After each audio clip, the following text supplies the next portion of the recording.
This is VOCM Open Line. Call 709-273-5211 or 1-888-590-8626. The views and opinions of this program are not necessarily those of this station. The biggest conversation in Newfoundland and Labrador starts now. Here's VOCM Open Line host Paddy Daly. Well, all right, and good morning to you. Thank you very much for tuning in to the show. It's Tuesday, February the 20th. This is Open Line. I'm your host, Paddy Daly. For now, Greg Smith is sitting in the producer's chair. David Williams apparently stuck behind one of the many accidents that have happened already this morning here in the metro region, so we'll see David Williams now in a bit as well. So, plenty of questions. Where were we yesterday? And just for clarification, and to be honest with you, I forgot we had a pending holiday yesterday, Monday, until Greg told me after the show on Friday. But anyway, so now we are on the company's stat holiday schedule, which includes Family Day, which was yesterday. So it was actually a stat holiday for us, which is why you heard a different format on the radio when you tuned in this yesterday morning. So that's the reason why we were away. And as mentioned, so, man, there's been some old dump of snow in the last week or so. Maybe some 70 plus centimeters have dropped in my driveway.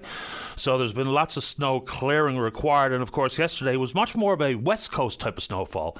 Light and fluffy, but with the wind, that's a whiteout in the making. So there you go. Plenty of complaints coming in about snow clearing, whether it be people having to drive on the highways or even just around town. Now, I suppose they're doing their level best to keep up with it, but some of the conditions have been really quite poor. So especially with the sidewalk removal that's ongoing, apparently the equipment's having a hard time keeping up with it, so says the City of St. John's. But even in places where there sometimes would indeed be a ploughed sidewalk, and they're not available today, I saw a couple of wicked close calls with motorists and pedestrians just yesterday in the city. So if there's nowhere for them to walk, I guess we just got to do our best to share. Anyway, up in Labrador, looks like Cane's Quest is a go. Remember last year, there was a couple of pauses before the endurance snowmobile race was eventually cancelled as one team, I believe from Finland, went through the ice into some open water. So set to begin on the 3rd of March. They say they've gone out to all their stakeholders, community leaders, search and rescue teams, and of course the businesses are celebrating the fact that teams will indeed be coming to Labrador from all over the world. But there's some folks in the area that are still bringing forward some concerns regarding the weather conditions and the ice conditions. The organizers say some 96% of the route is absolutely doable, and they don't foresee any issues or complications this year, but it's a go. And the Growlers had their 6-point game point streak snapped yesterday down in Reading against the Royals with a 2-1 loss, I believe was the final score. And Team Stacey Curtis up at the Scotties in Calgary, Alberta. I mean, it's an incredibly stout field. I think 8 of the top 12 teams in the country are there, and she's in Pool A, which is absolutely stacked. Have come up short so far. They're 0-3, but they get PEI today. Maybe a chance to get in the win column. So, of course, you don't need me to tell you, we're right in the throes of winter. February is when it begins to drag on. But sun rose before 7 a.m. this morning. The spring training is ongoing for Major League Baseball, giving us all some encouragement. Oh, there's Dave Williams. Good morning, Dave. Dave has made his way into the production studio. So, yeah. Anyway, while all that happens, we're still having to heat our homes. The number of people that are sending me snapshots or screenshots of their power bill and the whopping big totals associated with the bills is pretty much out of control. So the same questions will be asked. When we know Newfoundland Power has a couple of rate hike applications in front of the PUB, one for a 1.5% increase this year, a 5.5% increase next year. And of course, the PUB, before the process even started, warned us that our power bills are likely to increase by even more than what NF Power is looking for. And of course, inside that world is a rate of return question. So from 8.5% to 9.85%, which is absolutely significant. The question being posed is, when we know, like, you go to the grocery store, and unless you're buying something that's prepared, like a made sandwich or something by the grocery store deli workers, we're not paying tax on it. I think there's a legitimate conversation to be had about whether or not we should be paying tax on home heating fuels or oils or whatever source you use for heat in your home. It's a necessity of life. I mean, we live in a northern climate. Most of the country's got the heat cranked. When the wind chill is like minus 15 or something today, of course, people making some of those difficult choices, but trying to stay warm is an obvious one. So I realize that government is still struggling here provincially and borrowing money annually to keep up with the budget expenses. But it really feels like, whether it be a means-tested issue or something or other, I don't know, but the folks that are struggling mightily to simply try to heat their homes in the throes of winter is amazing. So you want to take it on, we can do it. On top of that, we know that it's been deemed unfair across the country, for instance in Alberta, where the predominant source of heat for your home is natural gas, is that the carbon tax carve-out for home heating fuels, which they say is a nationwide issue, but predominantly impacts Atlantic Canada, and a big impact in this province. As a result, people who are getting their carbon tax rebate are going to get less. So they've continually tried to rebrand this thing from a carbon tax rebate to a climate action something or other, now to a Canada carbon rebate. Anyway, so you're going to get less this year. Family of four can expect to get $298 quarterly. That's down from $328 in 2023.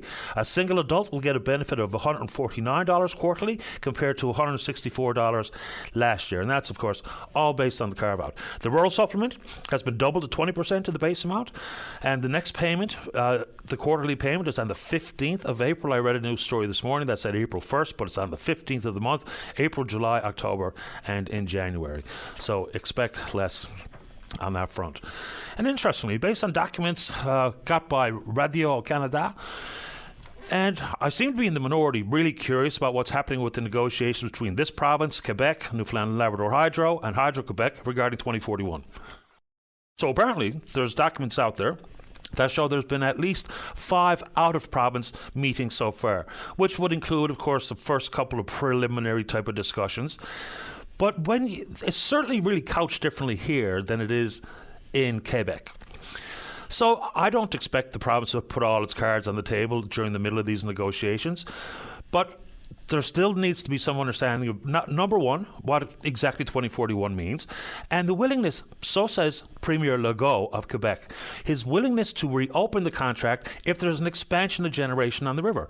That can only mean one thing, because you can't generate any more power than is already going to be generated at Muskrat Falls when it's actually working in full at 824 megawatts, which will never actually produce and make its way either to the Maritime Link and or the Soldiers Pond. So they've been in Quebec, they've been to Nova Scotia, they talk about some of the restaurants they've visited, what have you. So there's 9 negotiators from this province, 7 from Quebec. And, one of the quotes, in an effort for the teams to get to know each other better, thereby enhancing each team's ability to have the most constructive discussions possible. Show me the money. So when Legault talks about expansion on the river, it can only mean Gull Island, right? So does that mean in full that unless there's some pursuing that massive opportunity at 2,225 megawatts at Gull Island, then unless that is part of this, then there will be no reopening of the contract? Because what's happened since 1969 to today is the crux of the matter. We're coming towards the end of the contract in 2041, which does not mean that we take over the Upper Churchill in full. The equity positions remain the same. It'll just be a renegotiation on price per kilowatt. But does that mean what Legault says? Unless we're pursuing Gull, which people in this province will be rightfully hesitant or resistant to another mega project, because unless it's done entirely different than how we've approached the Muskrat project, then people understandably will be saying, wait now, what are we talking about? So the negotiations are on. I don't know if there's any real firm update coming, but remember, the province has struck its own committee simply to look at the implications of 41. And they haven't even told us what those discussions or considerations or evaluations look like. I don't expect contract updates or these negotiation updates, but it sure be nice for the general public to be able to know exactly what 41 means so that we can collectively give a thumbs up or a thumbs down or a sideways thumbs to whatever the outcome is of this particular ongoing negotiation. So anyway, you want to talk about it, let's go. And in the world of paying our bills, no matter who you're going to vote for, we all have to eat and go to the grocery store. This one might seem like a bit of a throwaway, but remember, there's another forecasted huge increase in grocery bills this year. And one of the most frustrating things is that unless we're really told out loud and really clearly indicated on the label and the packaging, we're paying the same amount or more for less product. Maybe I'm again in the minority, but I find it extremely frustrating.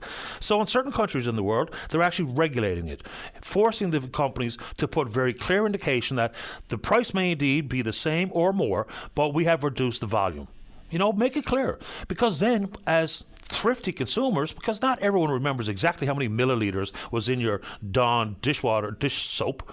So tell us, get in the business, government, and regulate it. It's not being heavy-handed, it's being fair. Because, some of the products look very much the same. But lo and behold, if you go back and look at a past product that you just threw away of the packaging or the container, and now I'm saying, what? I paid the same $8, but now I've got demonstrably less in the product.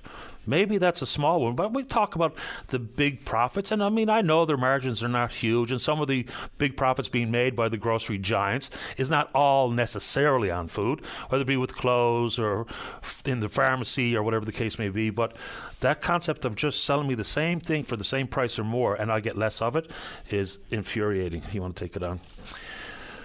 We can do it. And let's get this one going. Like many, Saturday mornings, you try to take time, take a deep breath, and read some news. And that includes my subscription to the Globe and Mail. So I'm sitting there, and I'm reading down this story, and I think, travel nurses. Okay, well, this one's important because we all understand the issue here in Newfoundland and Labrador regarding the amount of money being spent on travel agency nurses. The numbers are absolutely mad. Before the pandemic, about $1 million annually.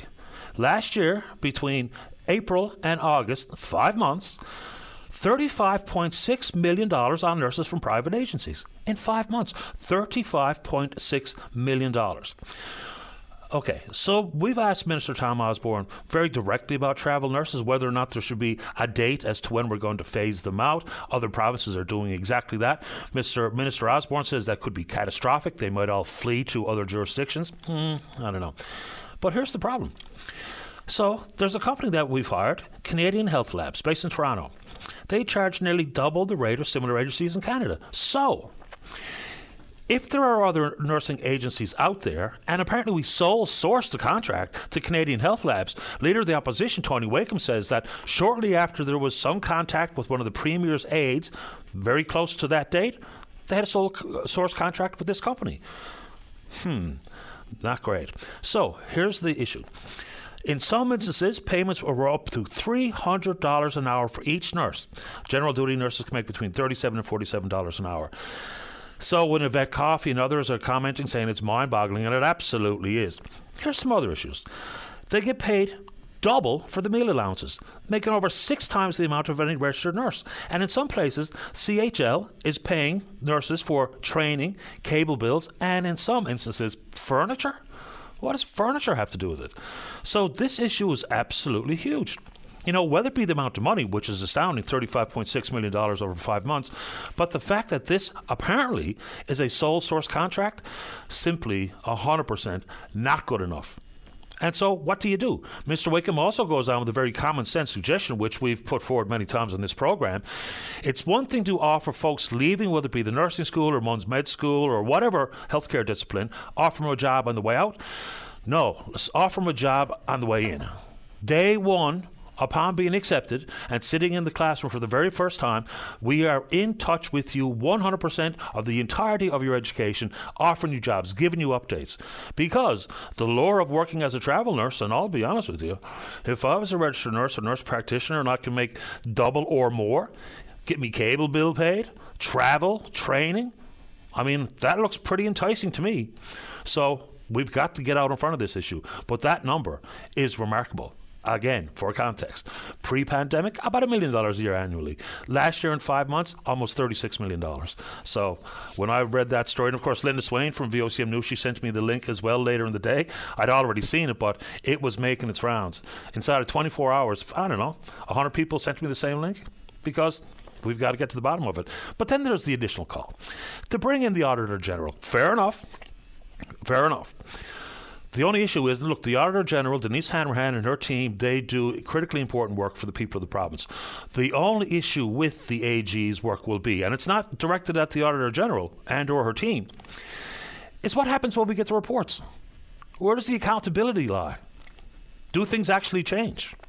The AG can only, as an independent arm answering to the House of Assembly, can only provide the work. Can only give me and you as the taxpaying citizens the details of what's been uncovered. And some things have changed, but not often enough where accountability is a big part of the recommendations and the findings of the Auditor General. So calling them in, fair enough, but is that going to do much? I don't know. What do you think? All right, a couple of quick ones. Stick with healthcare. So apparently, and you remember, out of nowhere, the Premier announced that they were going to tear down St. Clair's and build a replacement facility. And the thought was initially that it could be on the site of the Grace Hospital. And, okay, I find this one to be strange. So there's not huge parcels of land in the north end of the city or the west end of the city, and certainly in other parts of the northeast Avalon there would be better opportunity for, if we need, the number of hectares consumed by the Cornerbrook Hospital. But the thought for me, as soon as I heard the comments, is, can we not just build up higher versus have to have that big expansive footprint, period? I don't know. Maybe that's just oversimplification. But if it's not big enough to accommodate what is envisioned as St. Clair's Hospital, as opposed to 5 stories or 6 stories, can it be 10? And consequently, that area, which would be ideal, could accommodate a replacement hospital. But anyway, I'll take it on. We can do it. People still want to put the concept of the private-public partnership for the divided highway, which once again kind of came out of nowhere. And you couple that with Minister Stephen Guilbeault talking about no more... Look, right off the bat, we should not need to have an enigma machine or a decoder ring to try to figure out exactly what politicians are saying and what they mean. So when Guilbeault said no more infrastructure, no more roadway infrastructure with federal dollars, and then backpedal and saying, well, no more federal investment in large infrastructure, which includes what? Don't know. Does it include this divided highway with which the province and the feds have got a 50-50 cost share in place? So that's one thing. But regardless of what he actually means, which I don't know, and I guess, once again, like all Canadians, that's frustrating stuff. I don't think the intention is not to maintain roads. It's just for the feds not to expand the road network as it currently stands. Whether or not it's good enough, expansive enough, I'll leave that up to you. But it does not include not keeping up with required ongoing maintenance. I'll give a traffic note before you end up here. Anyway, 5 overdoses last week. There was a 2-year stretch there between, I think, 17 and 19. There were 9 overdoses, 5 last week. There are some dangerous drugs on the street. So advocates and the RNC, and last week it was the RCMP up in St. Anthony. So whether it be having a naloxone kit, which is not an enabling thing, it's a life-saving tool. So with 5 ODs in a week, if you or people in your social circles are using some of these illicit drugs, obviously it's worthy of a conversation. Now, in the death spiral of addiction, bad choices are going to be made, and maybe some ignorance of what we're seeing on the streets, but 5 overdoses in a week is extremely concerning. Dropping like flies. And we see it coming. Oftentimes things move west to east in this country, and the numbers have been a healthcare crisis in British Columbia for years. And now I think we're approaching that particular label in this province as well. And last one. So proposed changes for this year's Newfoundland Labrador Folk Festival. And boy, oh boy, were people emotional when they heard it. I don't know what drives it. And I assume, you bring in heavy price tag performers like Emmylou Harris, which I think is awesome. And now the early bird tickets are all sold, but they've expanded the licensed area for people drinking. It was one of the pretty cool and somewhat magical concepts at the Folk Festival. When it's a nice night in Bannerman Park, it is really something to behold. And at the front, even for the nighttime shows, there would be the children dancing, having fun, right up against the stage. And it was a great spectacle. But now that's changing. And so it'll be 19 plus in the evening. They're building a stage area in the ball field close by for daytime activities for families and their children. But there are some frustrating voices out there. And, I would imagine to keep up with trying to pay for the Emmylou Harrises of the world, maybe, just maybe, more money spent at the beer tent in addition to significant hike in price. Although when you compare that kind of headliner to other folk festivals across the country, it's pretty much in line. But if you would like to talk about the proposed changes for this year's Folk Fest, and that's not the only change, then we're happy to take on the conversation. But, whether it be some people who were initially really, really, really visibly angry, versus some other folks offering, maybe, just maybe, we'll hear them out, whatever angle you want to take at it. But if you want to talk about those proposed changes, we can do it. All right, we're on Twitter. We're VOCM Open Line. Follow us there. Email address is openline@vocm.com. When we come back, let's have a great show to kick off the week. That means you're in the queue to talk about whatever's on your mind. Don't go away. Welcome back to the program. A quick traffic note for those traveling in and around town. Both southbound lanes stopped on Torbay Road just past Mary Queen of Peace by the Glenbrook Garage. Multiple vehicle accidents. Emergency services are on the scene, so avoid at all costs. Okay, let's keep going. Let's begin this morning on the top of the board in line number 1. Sam, you're on the air. Yep. Hi, Sam. Hi, good morning, Paddy. How are you today? Doing okay. How about you? Oh, not bad at all. With lots of snow and everything. But, Paddy, the reason why I'm on to call in about the recreation fishery again, it seems like every year it's getting more and more coming up as a hot topic. It was only about 2.5 years ago or so, I attended a meeting in St. John's that they had an open forum there on the recreation fishery. And at that time, DFO was saying there at the meeting that 1%, if it was 1%, there's only 0.1 of that percent is taken by the recreation fishery. That's what they were estimating. Now, the biggest problem that I have with the recreation fishery is I fish out of Tickle Cove. That's down in Bonavista Bay. The weather is probably one of the, I'd say probably about one of the worst places for trying to get out of the harbour. Whichever way the wind blows, any direction at all, is always rough getting out down there. This is where the change that needs to be made, that I could be there for the whole week and the water perfect, go out anytime at all. But as soon as Friday or Saturday morning comes, it's probably blowing a gale again. There's no way that you're, unless you're going to be foolish enough to take the chance and try to go out like some people do and catch a few fish. But that change needs to be made, that not just on weekends, during the week, that you can go out and catch your fish. It can be open every day. And I have no problem with if they want to bring in a logbook or something like that, something that you keep track of your fish and report it, But the weather is the thing, it's the safety part. That's where the big changes has to be made to it. Yeah, I think you're right, because I don't know how many people would be going out for all the proposed in the petition 90 days and taking however many fish every single day. You can only eat so much yourself and you can only give away so much, but it's the safety concern that I think is completely legitimate. And people sometimes just make bad decisions. If they feel like, well, my chances are fleeting and I'd really like to put a bit of fish in the freezer, then I'm going to go out and take my chances, which of course is generally speaking a very bad idea when you're trying to make a bad decision associated with the merciless North Atlantic. So my thought, and I don't know if it makes any sense, but let's say the first weekend is dreadful and very few get out unless they have a really big vessel to use, and so nobody goes out. Let's add a couple of days to the end of the proposed summer piece, and or into the fall, whichever people think is the right idea. So as long as we get adequate opportunity for at least the minimum 39 days over the course of the year, then okay. Well, I've never got out here in Tickle Cove at the fall of the year when they have that extra weekend. I don't think this past couple of years I've never seen one person getting out of Tickle Cove. But that's why I think it needs to be open all during the summer.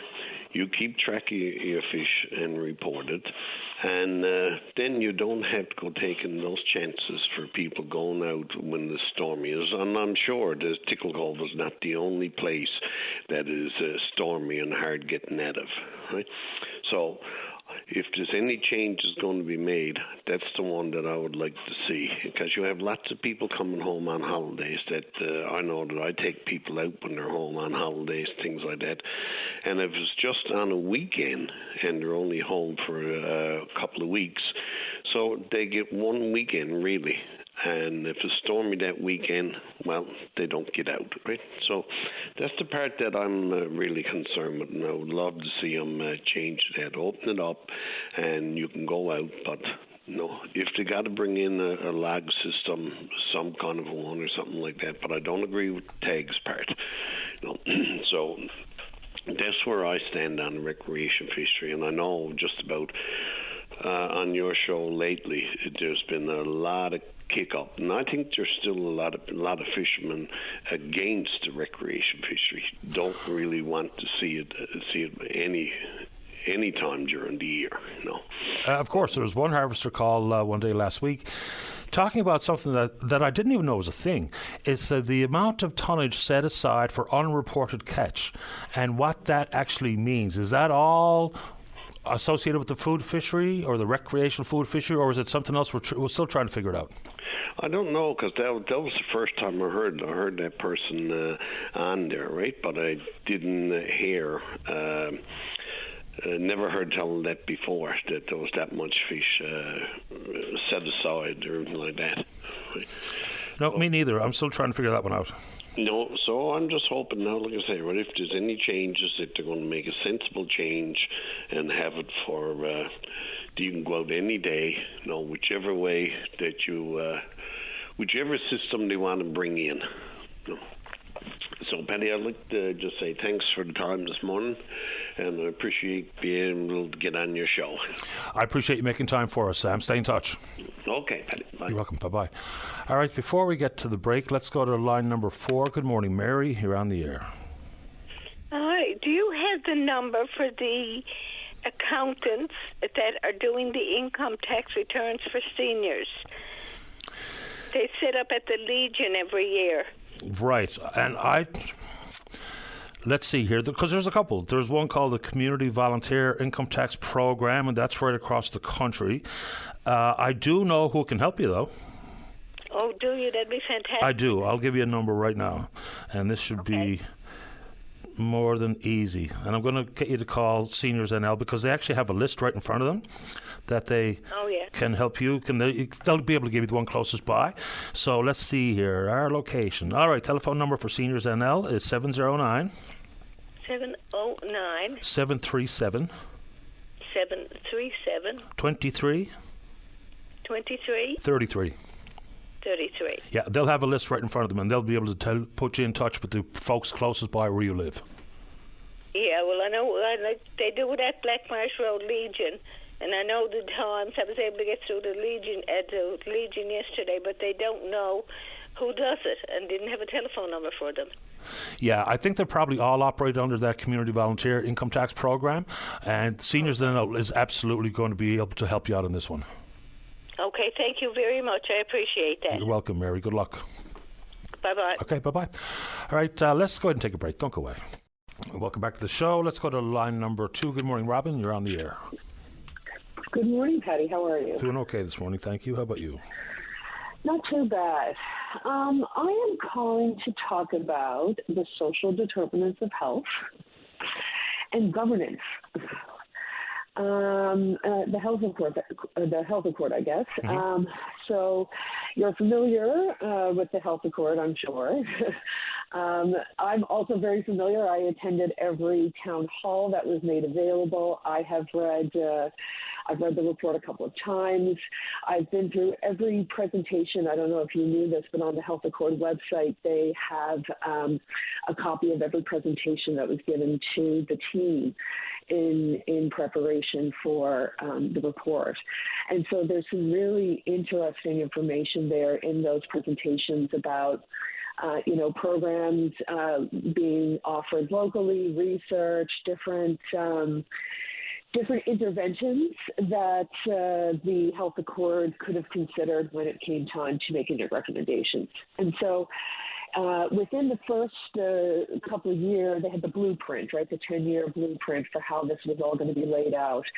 And in the first 2 to 3 years, it's all broken down into infrastructure, human resources, and then the social determinants of health, and what's required to get our health system back on track and more modernized for the current realities that we're facing now. And so I continue to be disappointed by the lack of any investment into the social determinants of health, despite the clear recommendations of government laid out. Recommendations. Robin, maybe just shift around a little bit, see if the connection can clear up a bit. Sorry about that. Okay. Is this better? I think so. Okay. So I remember the last town hall that the health accord had, and Dr. Parfrey was he was saying to us that it was up to us now, that the health accord process was over. Once their report was delivered, it was out of their hands, and so it was up to the people of the province, the people who had tuned in to the town halls, who were invested and engaged in the sessions, to really make sure that what was seen and heard and understood through those sessions made it to a policy at the end of the day. And so when I saw that Dr. Parfrey was being hired to manage the implementation of the health accord, I got really excited, because I was very impressed with how he handled the whole process. He spoke about, he seemed to very well understand what was needed here. And so this brings me into governance. Okay, so when Dr. Parfrey was hired, he was not hired into the health department. He was not hired, he was actually hired into the executive council. And what this means is that the work that Dr. Parfrey is now doing, and this is the same case with Rob Greenwood, who is now doing our economic development, regional development, is that we, the people, don't have access to the work that they're doing, because it is, it's considered cabinet confidence. And so now this is a very interesting way that government has taken this strategy to make their work unavailable. And so here we are, 3 years almost now into the health accord, and I've yet to see an investment in any of the social determinants of health. And I wonder what they would look like, just so people have a better understanding. Like, there's a child in poverty report card out there now.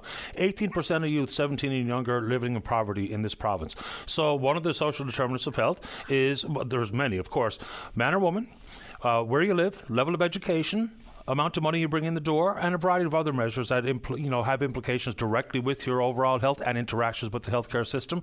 But give us an example of what you think an obvious investment would be, because that's where I have a hard time trying to figure out, identifying something to say, oh, that's a social determinant of health policy and a spend or an investment therein. So there's a couple of tricky ones that may indeed can be couched as recognized in the social determinants of health, because as opposed to the conversations that we need to have, infrastructure and travel nurses and the like. The trick is just how unhealthy we are and doing something about it. I mean, if you get it right on that front, then we have much more of a proactive system, which is currently simply until you're sick and we just react then. So there's a lot to this. Yeah. So housing. Okay. Housing is one too, absolutely. Housing is housing is the largest one, okay? And so we actually have people who have been shifted around from shelter to shelter, to tent city to shelter, back to tent city, to the gathering place, to the one on Lamarchant Road, to a private shelter. Like, they have been living in being pushed around from unsecure location to unsecure location for years. Okay, so the work that I have been doing in the last couple of years has been to connect people to services to help them get back on their feet, and this has become more and more difficult as the time has gone on. And what I'm seeing now are people with much more complex issues, because of the lack of time, the amount of time that they have been allowed to go on. I did an ATIP recently to look at how many people have been taking advantage of mental health programs, either through outpatient or inpatient mental health, okay? And we don't treat as many people as we did in 2019. I'm going to be releasing these numbers later on today, but the amount of people we are helping through our government services has decreased. So what spurred me to call you, I actually called you last week and you were too busy, but it was the announcement for the $1.5 million to go to the gathering place. And so first, let me please say that some of the Gathering Place staff are the best people. Robin, let's make another shuffle one way or the other because the connections has now gotten steadily worse. Sorry about that. The Gathering Place, right. So the people who work there are some of the best people in the province doing their work. Most of the people I work with wouldn't be alive if it wasn't for the Gathering Place. However, the Gathering Place is a stopgap measure. And the fact that we have only funded them the Band-Aid solutions is what I call. We have only put funding towards Band-Aid solutions. We still have a number of people living down at Tent City. We still have a number of seniors who are stuck in their homes now with all the snow, have no access to enough money. If you go to the grocery store and watch people going through the cashier lines and see what they're buying to eat, people are, all the not-for-profit services are maxed out, and even the most amazing nonprofit community groups that have been doing work for years and doing it well are unable to meet the demand. Okay, so we are at a point now where there's no looking back, and I don't think the general public really truly understands how desperate this situation is. And so until we as a community begin to see some investment in things like housing, okay, so when I talk about housing, I'm not talking about money. I'm talking about policy. Like, let's start talking about rent caps. Let's start looking at, putting more resources into the service of the landlord and tenancy hearing process, because people are waiting weeks for these things to come through. Providing more staff. For example, those new homes, housing apartments that were built down in the Janeway Place. They announced, I know two people who were moved into those. It took them, after the announcement and telling the people who were moving in there, up to 2 weeks to actually move them into these units, because they didn't have the staff to be able to handle the phone calls and make the arrangement. So there's so much time being spent and money being wasted because we don't actually have the staff resources to get these people into apartments, get them safe. Housing first means housing first. And our government likes to use that language, but they don't actually implement it in that way. And so I just would like people to start asking our health minister and their MHAs about the social determinants of health. Where is our money being spent on mental health and addictions?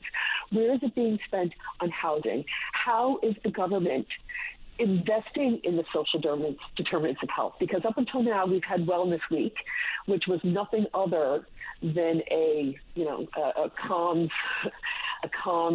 exercise, because there was no meat or potatoes in anything that was offered during that week.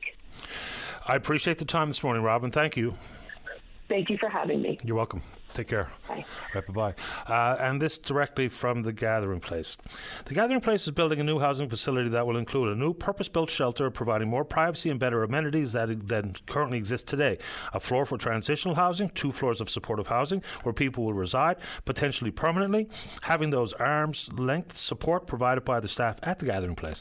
The new housing centre will be known as Mercy House, and the new shelter within Mercy House will be known as O'Callaghan's Haven, after Mr. Patrick O'Callaghan provided the initial $2 million to kickstart the project.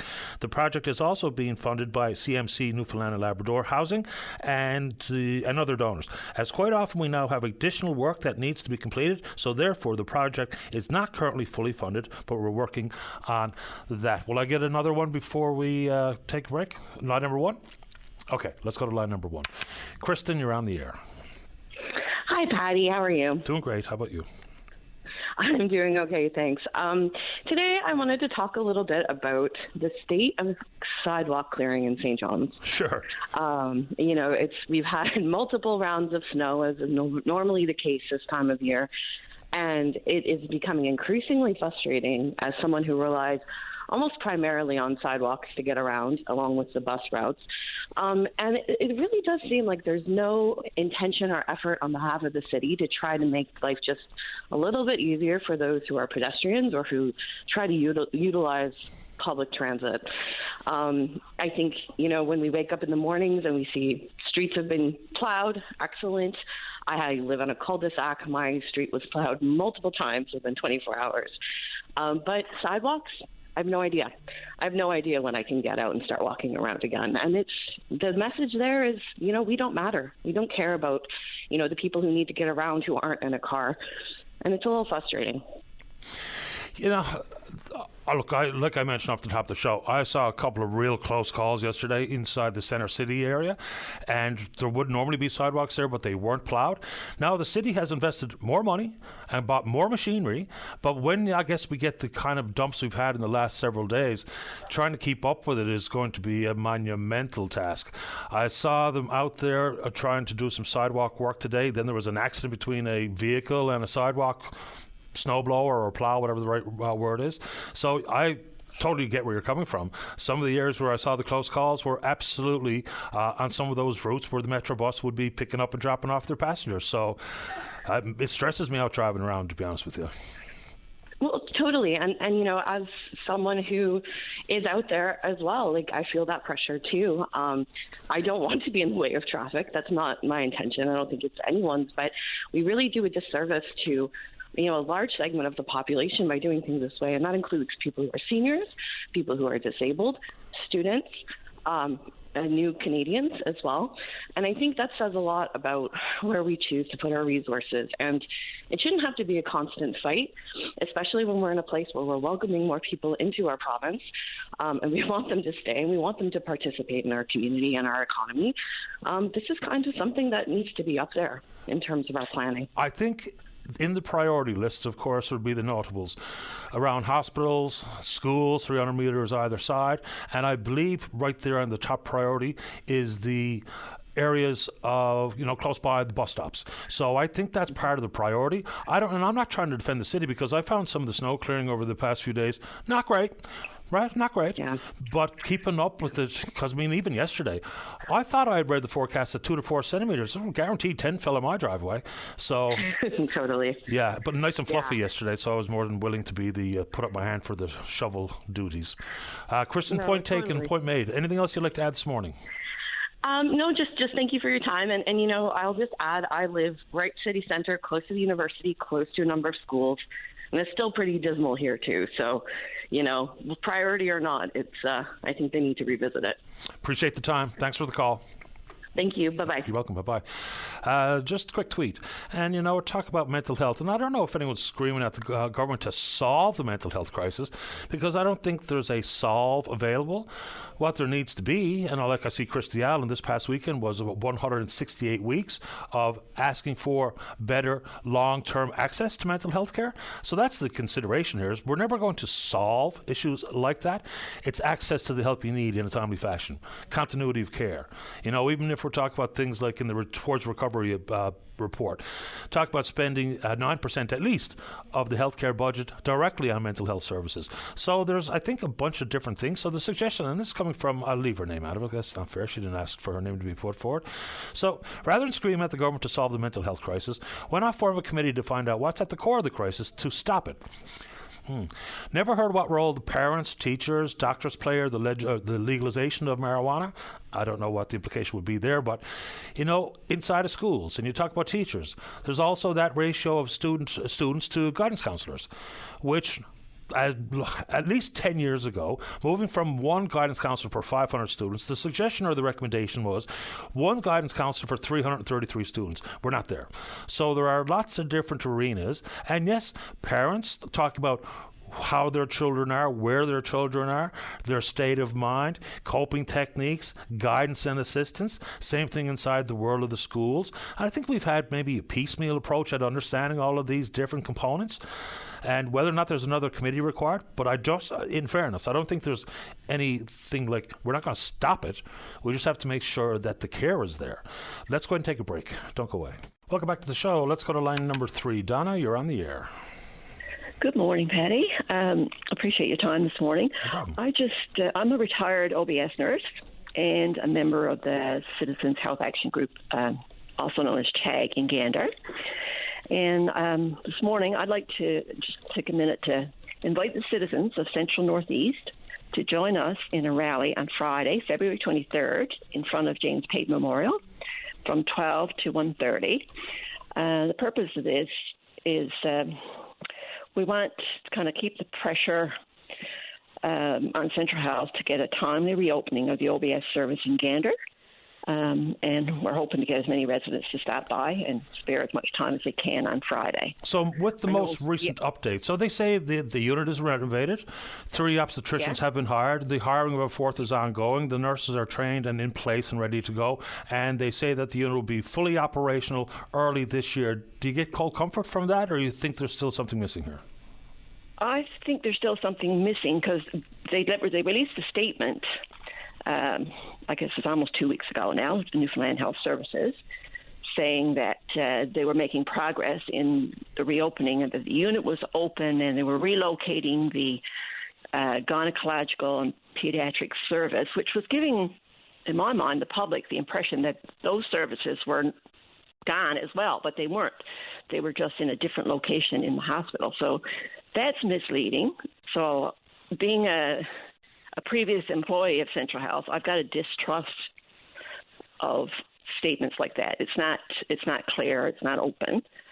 So we as a group think that the pressure needs to be kept on Central Admin to have this open soon. My knowledge of, the unit is open. There are 3 obstetricians on staff. There are 3 pediatricians on staff. The very most that Central Health could have done is said, okay, well, we're open. We'll do our C-sections here. There's an obstetrician to look after the patient, and they've been doing gynecological surgeries. So there's been an obstetrician there that could do call to look after these patients. It's just little things that just are not adding up in my mind.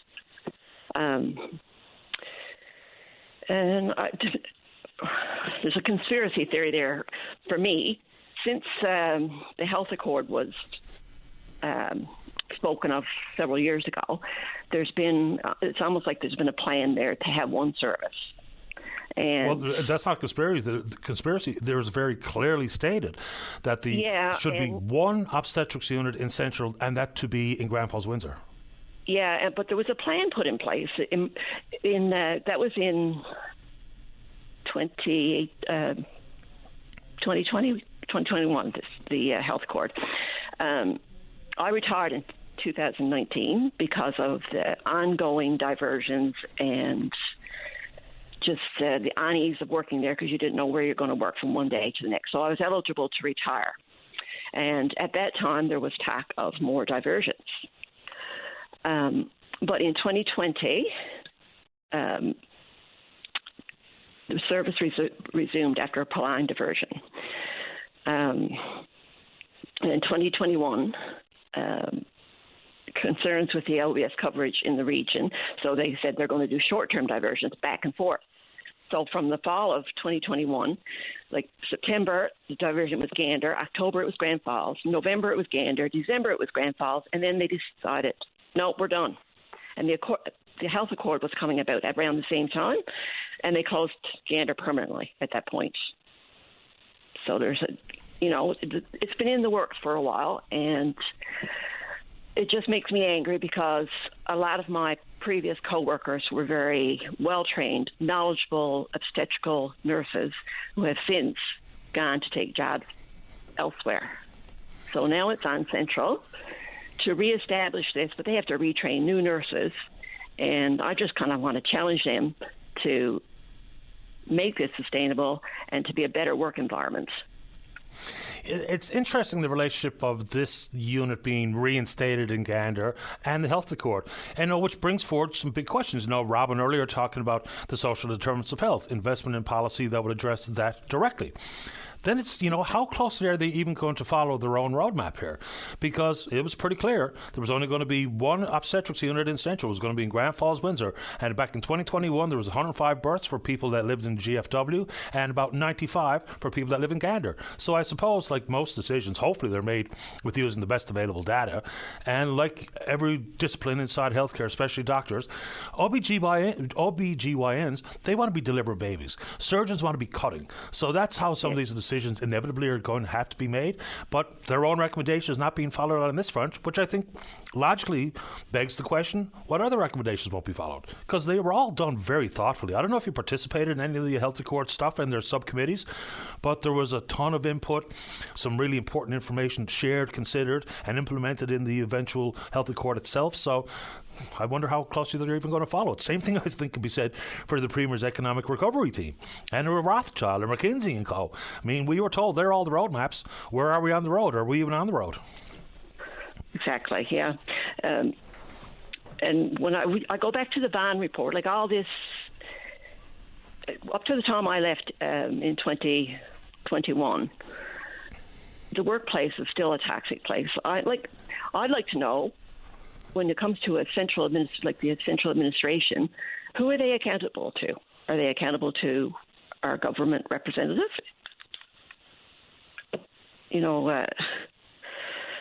It's just so frustrating. Accountability for which employee? Pardon me, what discipline? Well, the Vaughan report back in 2018 cited a toxic workplace. Right. When I left in 2021, in my mind, it was still a toxic workplace. So what measures are being done to address those issues? It was a toxic workplace. That's why a lot of the obstetrical nurses left, and they didn't come back. I can understand that. And I try to give careful consideration to all these things. But even inside that realm, I guess the toxicity level in one ward or one department might be, as frustrating when you compare how people are feeling, but it could be different contributing factors too, right? It could be the mismatch of characters who are on the front lines. It could be poor management. It could be poor mid-management. It could be poor scheduling. It could be all types of things. That's where I wonder, is there such a thing as one size fits all when we try to address these things? Or are we taking case by case, identify the root of the problem and deal with it? Because I don't think there's one policy that's going to cure it. Because if you've got a bunch of nurses working together that hate each other for one reason or another, maybe one's a travel nurse and one is not, maybe you have a manager who's just down in the mouth and heavy-handed and a real nuisance to work with. So I don't know how you deal with it unless you deal with each case and address what is the problem. Yeah. Right? Anyway. And that's what worries me about getting it reopened and getting it sustainable. You have to have a healthy work environment. I appreciate the time. Give the folks the details for the rally one more time. Yep. So the rally is on Friday, February 23rd, in front of the hospital from 12 to 1:30. I appreciate the time. We're hoping to get a solid date for reopening, and if we do before that time, it'll be a celebration. It will go ahead, rain, sun, or snow. Fair enough, Dan. I appreciate your time this morning. Okay, thank you. Take care. You're welcome. Bye-bye. Okay, bye-bye. All right, let's take a break for the news. Don't go away. Welcome back to the show. Let us go. Line number 2. Good morning, Don. You're on the air. Good morning, Patty. Thanks for taking my call. No problem. I'm Don Richards. I'm 5 minutes from the boat launch here in Berneed, Yep. And we got a beautiful harbour down there in Portugray. But I heard you talking to the gentleman there earlier about this spook fishery racket, right? Mm-hmm. And they call it a racket because there's no sense of moderation with any of it. I'm an outdoor type. I'm a member and I'm a director and a member of Newfoundland Labrador Wildlife Federation for over 20 years now.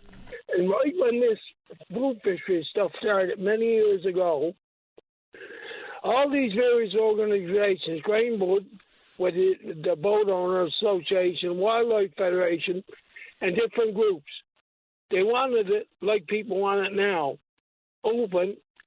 Whenever it opens, open every day till it closes. No tags, no logbooks, none of this nonsense. Because there's a lot of people in Portugray. Most of my friends are fishermen, and they got bigger boats than I have. I got a decent boat. But usually the last few summers, weather doesn't get half decent anyway till first week of July. And during the week, say, you get a lovely day. Somebody got company. They got a nice boat, a stove, all the facilities on their boat. And they can't say to their friends, well, we'll take you out now, see if there's any fish, and if we get some, we'll cook up a meal. You know what I'm saying? I do. No sense of moderation at all. I've got a good boat. I'm 5 minutes from the beautiful boat launch, from the beautiful harbour in Portugray here. There's lots to do over here, but I'm not going to risk my life to go at it, Paddy. Nor should anybody. But this is what they put everybody in the same boat together. Yeah, which doesn't make any sense, right? I participate annually, but I'll go out a couple of times. That's it. I'll just take my 5, right? But as I've admitted many times, I've got a couple of buddies that they are repeat offenders. They're at it all day, every day. Yeah, but like you say, Paddy, I got a question for you. What's the cheapest way to get your fish? Well, I guess it all depends. If I'm paying for the fuel, then it's probably cheaper for me to go to the grocery store. Buy it. I've done it. Years ago, before I got a boat, I used to buy it from a good friend of mine who's a fisherman. When it opens up, he's got commercial license. He sells it. It's the cheapest way to get it. Here we are now, $1.70 a litre, is it, for gas? Right around there, yeah. Paddy, no one knows where it's going to go, between here and the summer. And how much fish can you eat, Paddy? Well, like I say, I go a couple of times, generally speaking, a year, and I get 10. And I keep most of it. I share a bit. People refer to saying that, I've heard it now, I probably shouldn't say it, but that the Newfoundland people are a greedy people. Have you heard that? I've heard it. In some cases, it's true. I don't pay much attention to, but no matter what you got, Paddy, you're always going to have a bit of greed, right? Wouldn't you think? Yeah, I suppose. I mean, some people are wired that way. Some people are more altruistic than others. But as a general, broad stroke, sweeping statement, I suppose, just even on, the big 100,000 feet above sea level here, even just the way that our economy and our society is currently structured, greed is a big part of it. Just plain and simple. And the people who are fishermen, friends of mine, tell me over where we are here, Conception Bay, they tell me that this was never really the bay for codfish, Paddy. Okay. And the codfish only come in here once the capelin come.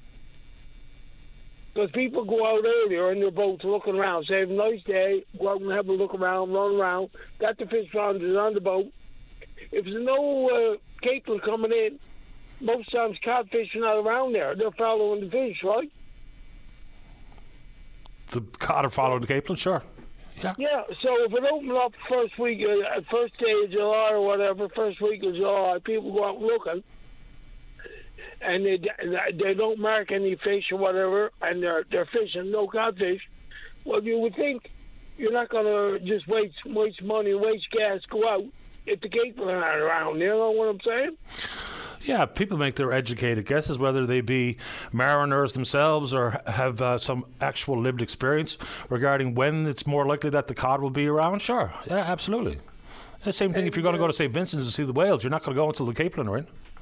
And like you say, there's no, with DFO, as far as I'm concerned, I've gone to meetings with the Wildlife Federation premiers, workshops out in Gander and everything. There's no sense. You can't deal with them. They take a view, I believe, that we're all criminals, Paddy. You know what I'm saying? A few bad apples. Every time we go to meetings or whatever, you got more and more restrictions to stop people from going out in the country. And like friends of mine have said, I don't consider myself a criminal. I've gotten a speeding ticket once in a while. But when you go in the country hunting or fishing, a lot of people get the impression they view it's all the same. You know what I'm saying, Paddy? I think I understand what you're saying, Don. Would you like to say anything else? It's unfortunate, right? Pardon? Anyway, thanks very much for taking my call. No problem. Stay in touch. Have a great day, Paddy. You too, Don. All right, there we go. And yeah, I mean, in the whole concept of greed, I think greed is a big part of generally speaking, the current structure of our finances and the economy at large. I mean, it just kind of is, right? And I mean, there's different levels of greed as well, isn't there? You know, it's wanting your piece of the pie versus wanting the entire pie. Let's take a break. When we come back, Tony Wakem's in the queue. He's the PC member for Stephenville Port to Port, leader of the official opposition. He's next, and then we're going to be speaking with you on a topic of your choosing. Don't go away. Welcome back to the show. Let's go to line number 3. Say good morning to the PC member for Stephenville Port to Port. He's the leader of the official opposition. It's Tony Wakem. Tony, you're on the air. Hey, good morning, Paddy. I want to start off my comments this morning by referencing a story that's on the OCM News. And it says, demoralized, disrespected, and disregarded, registered nurses react with anger to millions spent on agency nurses. And so they should, Paddy. The details of this contract that have come out in a recent article are scathing and show a total lack of control. Once again, according to the article, this relationship with this company started off with a lobbyist emailing a staffer in the Premier's office, and shortly after that, the Liberal government entered into another sole source contract with this company. And to make matters worse, it doesn't appear that there were any kind of control mechanisms in place to monitor what was being paid, why it was being paid, and in one case, the fact that they were billed for food services, for food allowance for nurses of something over $1 million, and those nurses were never received that money. That raises lots of alarms. Absolutely, that's dubious business at the very best of it, or the worst example of. So I think that number is $1.6 million, which is not an insignificant sum. But, you know, for me, on top of sole source, which is always going to be a major league problem inside government procurements, it should never, ever, ever happen. But if Canadian Health Labs charges nearly double the rate of other similar agencies in the country, then why are we doing anything with this particular company, period, regardless if it was a sole source contract or otherwise? Because certainly you would hope that some due diligence at the ministerial level and or on the 8th floor would be, okay, well, here's the rates quoted by CHL. Let's see what other agencies charge. And that's exactly why I'm calling for the Auditor General to get involved, because there was not only rates charged, there were different rates charged to every different health authority at the time. And then all of the additional expenses that are outlined in there that they covered off. It's remarkable how we can pay out $36 million or something like that in that range to a company without having our due diligence done and not knowing what we're paying for. According to the article, I mean, the invoices weren't even broken down. It's like paying your credit card statement without looking at what's on it.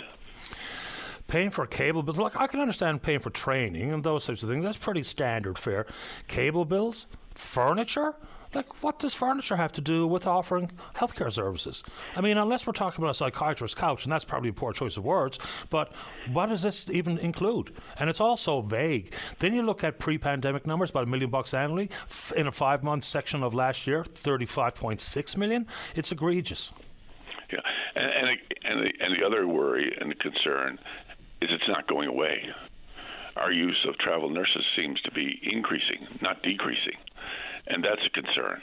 So where exactly is our planning? You know, this Liberal government is always chasing. They're never leading. Leadership means you get out in front of all of this and you put plans in place that will allow you to wean yourself off travel nurses. We haven't seen those detailed plans. We've seen lots of announcements, lots of trips taken, but we haven't seen the actual plan that says, here's our plan to get off travel nurses. So what's your plan? My plan would be, as I said initially, and I've been saying ever along, we should be starting with the students that we currently have enrolled in our nursing programs, not waiting for them to graduate, but as soon as they get accepted to the programs, we should be in there offering them full-time jobs immediately. We should be focusing on retention, keeping the nurses we have in our current system and looking at the ones that are currently enrolled in our nursing programs, and how do we keep those nurses here in Newfoundland and Labrador. But you do that by going in and talking to people and having those conversations. And I'm not sure that that's happening, because I spoke with nursing students a few months ago here on the West Coast who are in their third year. They had not been offered any kind of full-time job. And at the same time, we're overseas recruiting nurses. Yeah, I have a friend of the family who is in nursing school at this very moment in her second year. I don't know if she approached the government or the government approached her, but the only offer on the table was long-term care. And I suppose, if you get it right to long-term care, we'll free up some beds in the health system itself. Look, I mean, I get it.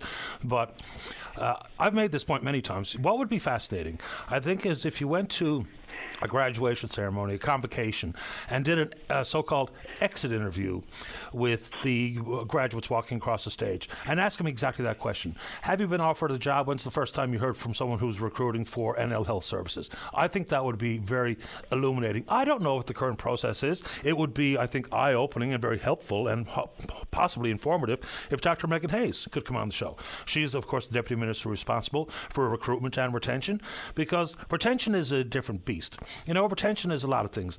The workplace environment, it's the rate of pay, it's all those types of matters.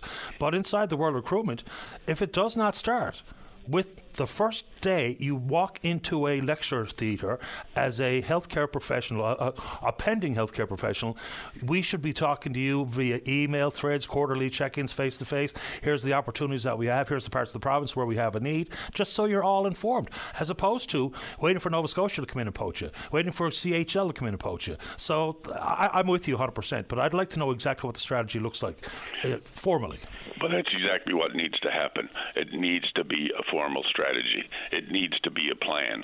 And right now, this Liberal government doesn't have a plan. The only plan they've had since they were elected in 2015 was to reduce health care. They got elected in their very first budget was to reduce healthcare spending. They took money out of healthcare at the same time as the nurses union and other unions were in there saying we need a review of our staffing models, both in acute and long-term care. They were asking for government's help in reviewing their staffing models. Maybe if we had done some of that at the beginning, we could have avoided some of the challenges we've had since COVID.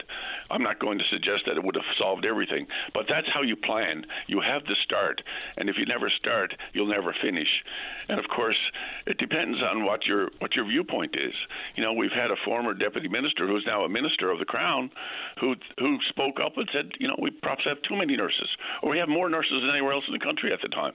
So if your mindset is that you have too many or you have more than enough, then how much effort are you actually putting into recruitment and retention? Fair questions. I did broach this issue with Minister Osborne regarding access to it, because quite often we don't get to talk with the senior bureaucrats who have much more of the experience under their belt, because the ministerial portfolio is a bit of a turnstile. Sometimes they don't last long enough in their portfolio to have a firm grasp on every component of. But those are decision makers, the keepers of the information, the folks who administer the policies and programs and procedures and protocols. It'd be nice to be able to speak with them a little bit more often.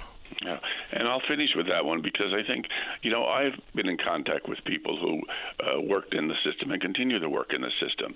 And I got a message from one that said, I found this company very big on pressure tactics and name dropping, probably the worst thing I was involved with in my career. Now that speaks volumes to what's going on in the healthcare system when, it's the responsibility of the government, of the Premier, of the Liberal government, of the Minister to take control of this issue. And instead of simply allowing it to be pay as you go with no kind of details, and if the things that are outlined in this article are true, there are some serious questions around how we're managing our healthcare dollars. 100%. Tony, anything else you want to discuss this morning before I sneak another call in? No, Patty, that's good. I just wanted to bring that up this morning, and I'm sure I'll be talking to you again. I appreciate the time. Thank you. Take care. Bye-bye. Bye. Tony Wakem, PC member, Stephenville Port-au-Port, leader of the official opposition. Where to now? Dave, is that a 5? Okay, 5 it is. Let's go to 5. Wayne, you're on the air. Yes, good morning. Morning to you. How are you doing? I'm not too bad this morning. How about you? Not too bad, thank you. Yeah, I'm calling in this morning about the job, I guess, jobs in Voisey's Bay and the impact benefits agreement, and how they're kind of skirting around and getting around the IDA. And I think it needs to be addressed, and be interesting to see if there's more people out there that have the same issues in trying to get work in Voisey's Bay. What is the issue?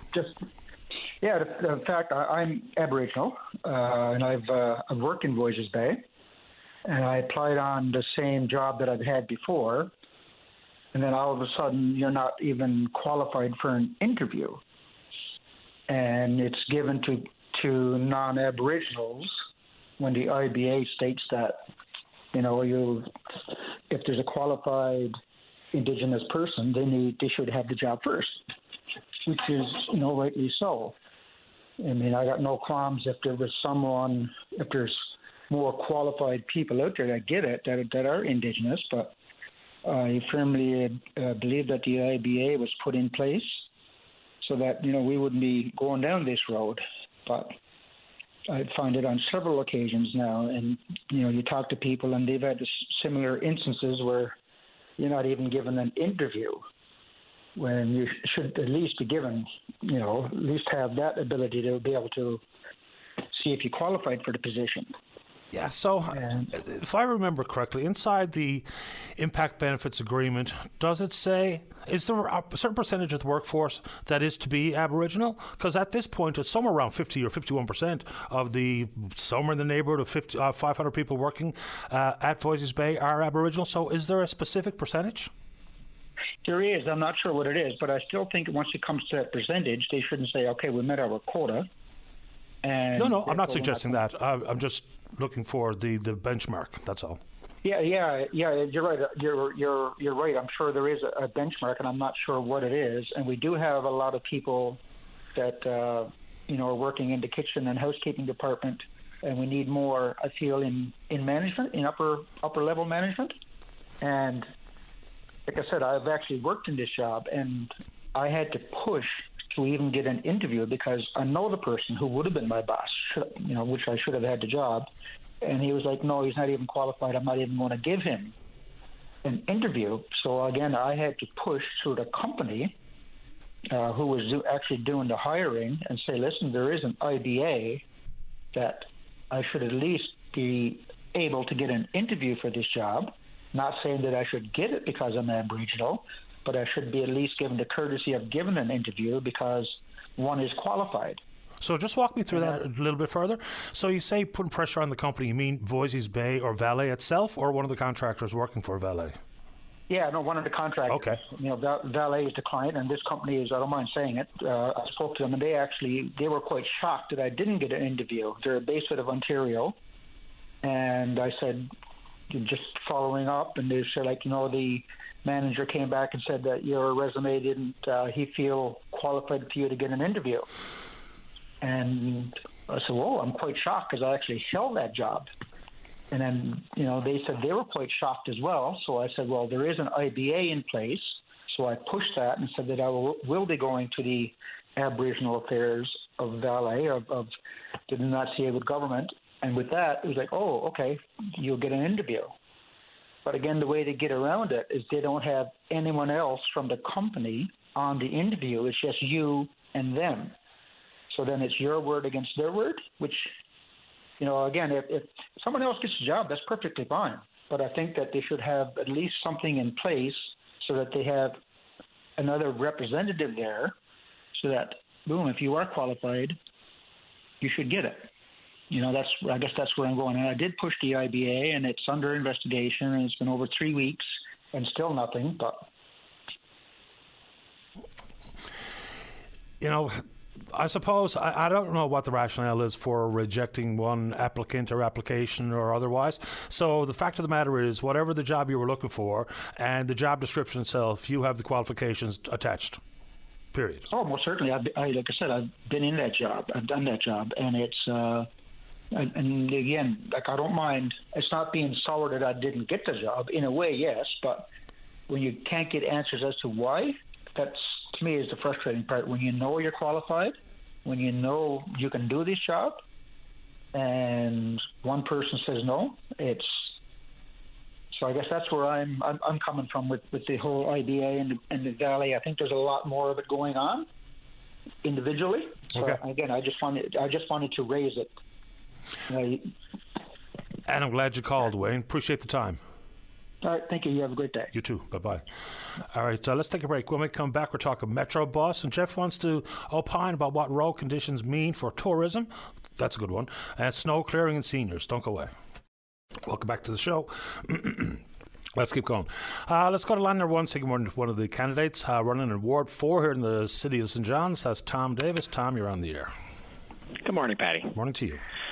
I want to start by hoping everyone involved in the accident involving the sidewalk plow on Kelsey Drive is okay.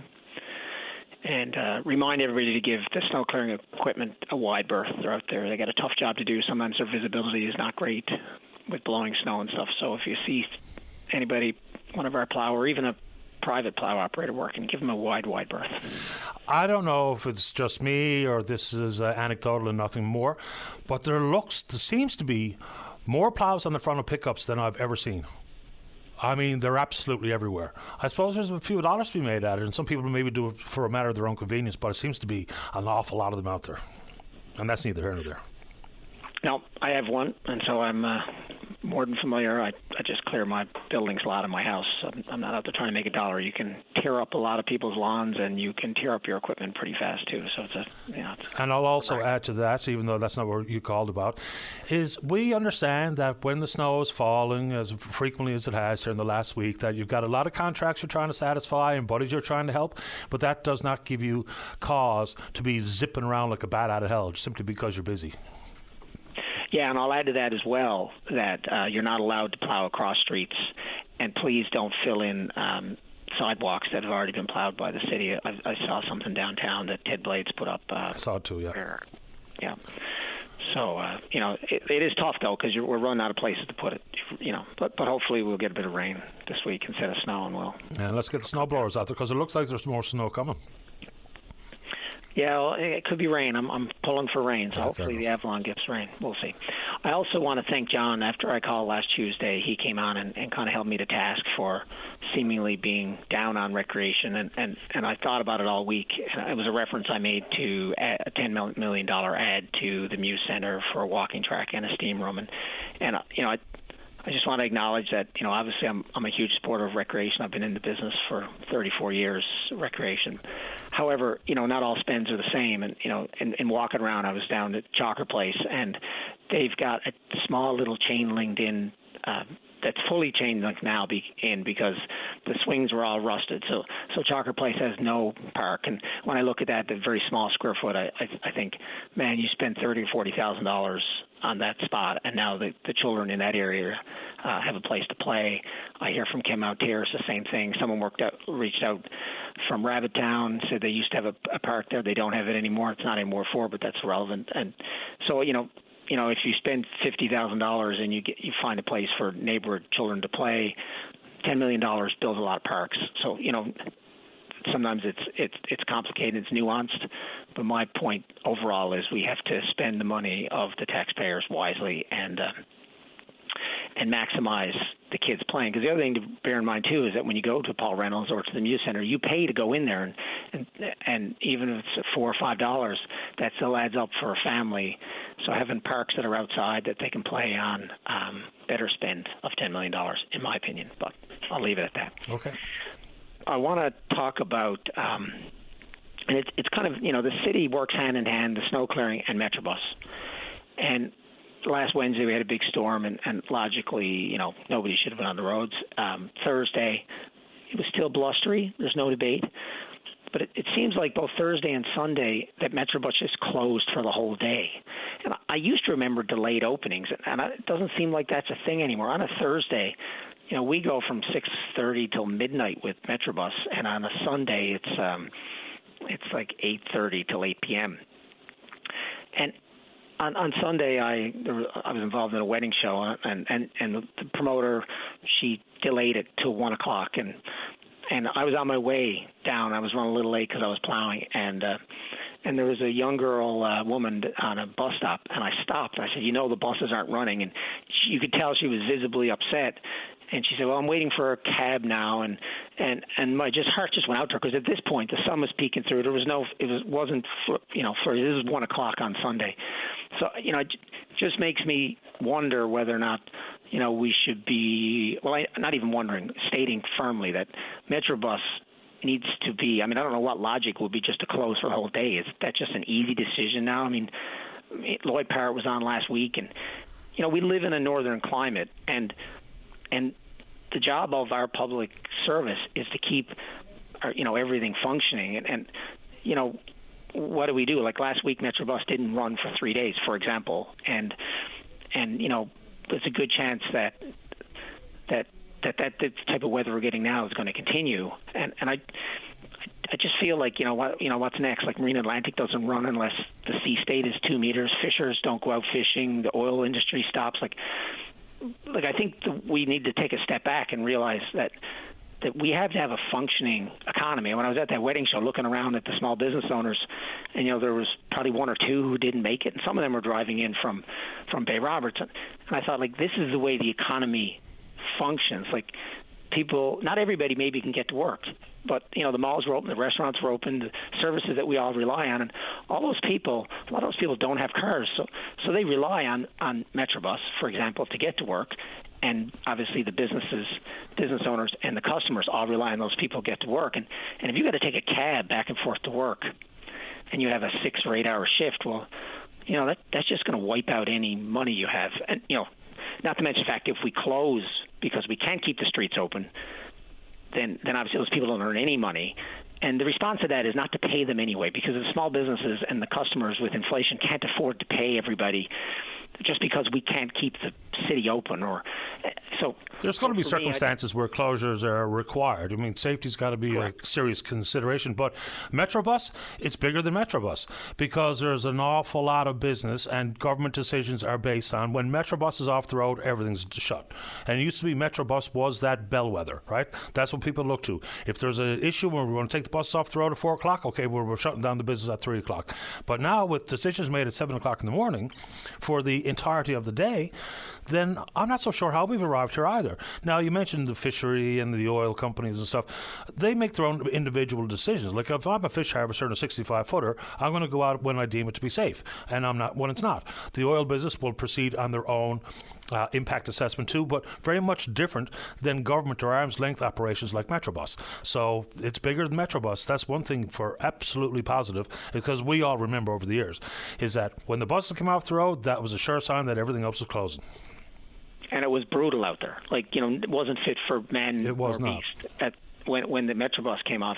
And I realize safety is important, but we're coming very close to have a non-functioning society with hospitals and government just, being, hospitals being closed on weekends because we can't staff them, or even all weekdays. And this would be unheard of years ago. And everything is on this slippery slope. And obviously I'm running to be the representative for Ward 4, and that's above my pay grade. But I think everybody's got to hold their elected people and our paid public servants accountable to a higher standard, because if you're home in your house and you don't need to go anywhere, that's fine. But if you have a doctor's appointment to get to, that could be life and death. If you have a job to get to, that's the difference between you having food on the table and your rent paid. Like, these are really, really important, and not decisions to be made lightly when you get up in the morning and look like the weather forecast is bad. Okay, well, let's make the very final decision of being closed for all day. So I just want to remind everybody, ballots are being mailed out at the end of the week for the Ward 4 by-election for City of St. John's, and please consider Tom Davis when you're making your check. Appreciate the time. Thanks, Tom. Take care, everyone. Bye-bye. All right, bye-bye.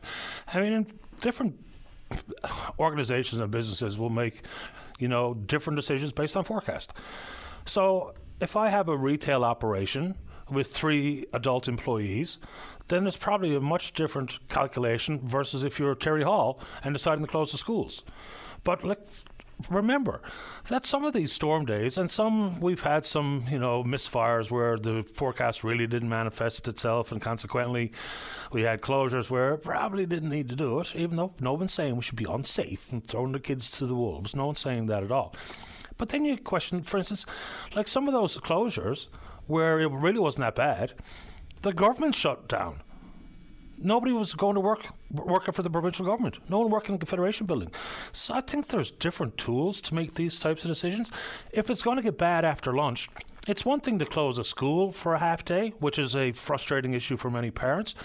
But it's vastly different if, for instance, if I'm working for the provincial government at the Confederation building, the storm is not supposed to get bad till 1 o'clock, say. Why am I home all day? I'm not really sure I understand that. Let's take a break. When we come back, Jeff wants to talk about tourism and the roads. Don't go away. Welcome back to the show. Let's go to line number 4. Jeff, you're on the air. Good morning, sir. How are you? Doing grand. How about yourself? Good, sir. Good. Appreciate you taking my call. Anytime. I was hoping Tony Wickham was still on the line. I heard him there this morning. I'm reaching out. I have been in contact with Tony Wickham, Gil Hutchings there for years now regarding the road conditions on the Port Peninsula. It drastically affects tourism.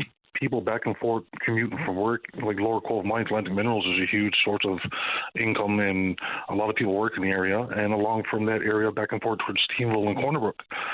I know many people is after having damages to their vehicles. Never mind trying to drink your morning coffee on the route. I'm just wondering how is anybody supposed to go about trying to get this repaired? I don't know where the priority list lies. We've got that 5-year plan, and there's some wiggle room available for government, if and when there's a washout or what have you. So I don't know what roads are coming up in the Port Peninsula. The last time I was out there, it was less than ideal, I'll say. But I'll also add to that, Jeff, that I've, over the last number of years, I've been around a lot of the province, and man, the roads are bad most everywhere. They really are. And don't get the folks of Labrador going, because the roads of Labrador are generally atrocious, not even road to the North Coast. So I think road work is big. Well, now government is patting themselves on the back pretty aggressively with the unprecedented spend of road work this year, in excess of $200 million. Usually it used to spend about $85 million. So huge money's being spent. But I can't remember what the total kilometres of roads on the island, just the island alone are. But holy smokes, there's a lot of bad roads. And some roads that are in terrible condition that are quote unquote roads to almost nowhere. Yes, exactly. And I know from experience. I've been from this side of the island to St. John's, and as soon as you get out past Deer Lake, say even as far as Springdale, the roads are immaculate on the highways. My big concern is that the Port Peninsula is essentially a main highway connecting the communities. And again, it is atrocious how poor the conditions are for the roads. And again, talking about putting money in the budget for road repairs, last year I spoke with Mr. Wakeham on it, and he said there was tenders being put out for the west coast of Newfoundland, Port Peninsula area, and I'm in a position where I monitor tenders and bid projects. And there was absolutely nothing for this side of the island other than Colebrook. Okay. Now, I don't negate the fact that Colebrook is a very bad road, but as a stretch of road that's serving a small community with a couple of hundred people, as where Route 460 to the Port Peninsula, which is roughly 200-kilometer range. It serves multiple communities, multiple people for hospital back and forth appointments, work appointments, just coming in to do your regular everyday shopping for your family. And again, touching on tourism, people don't want to travel that way because of the roads.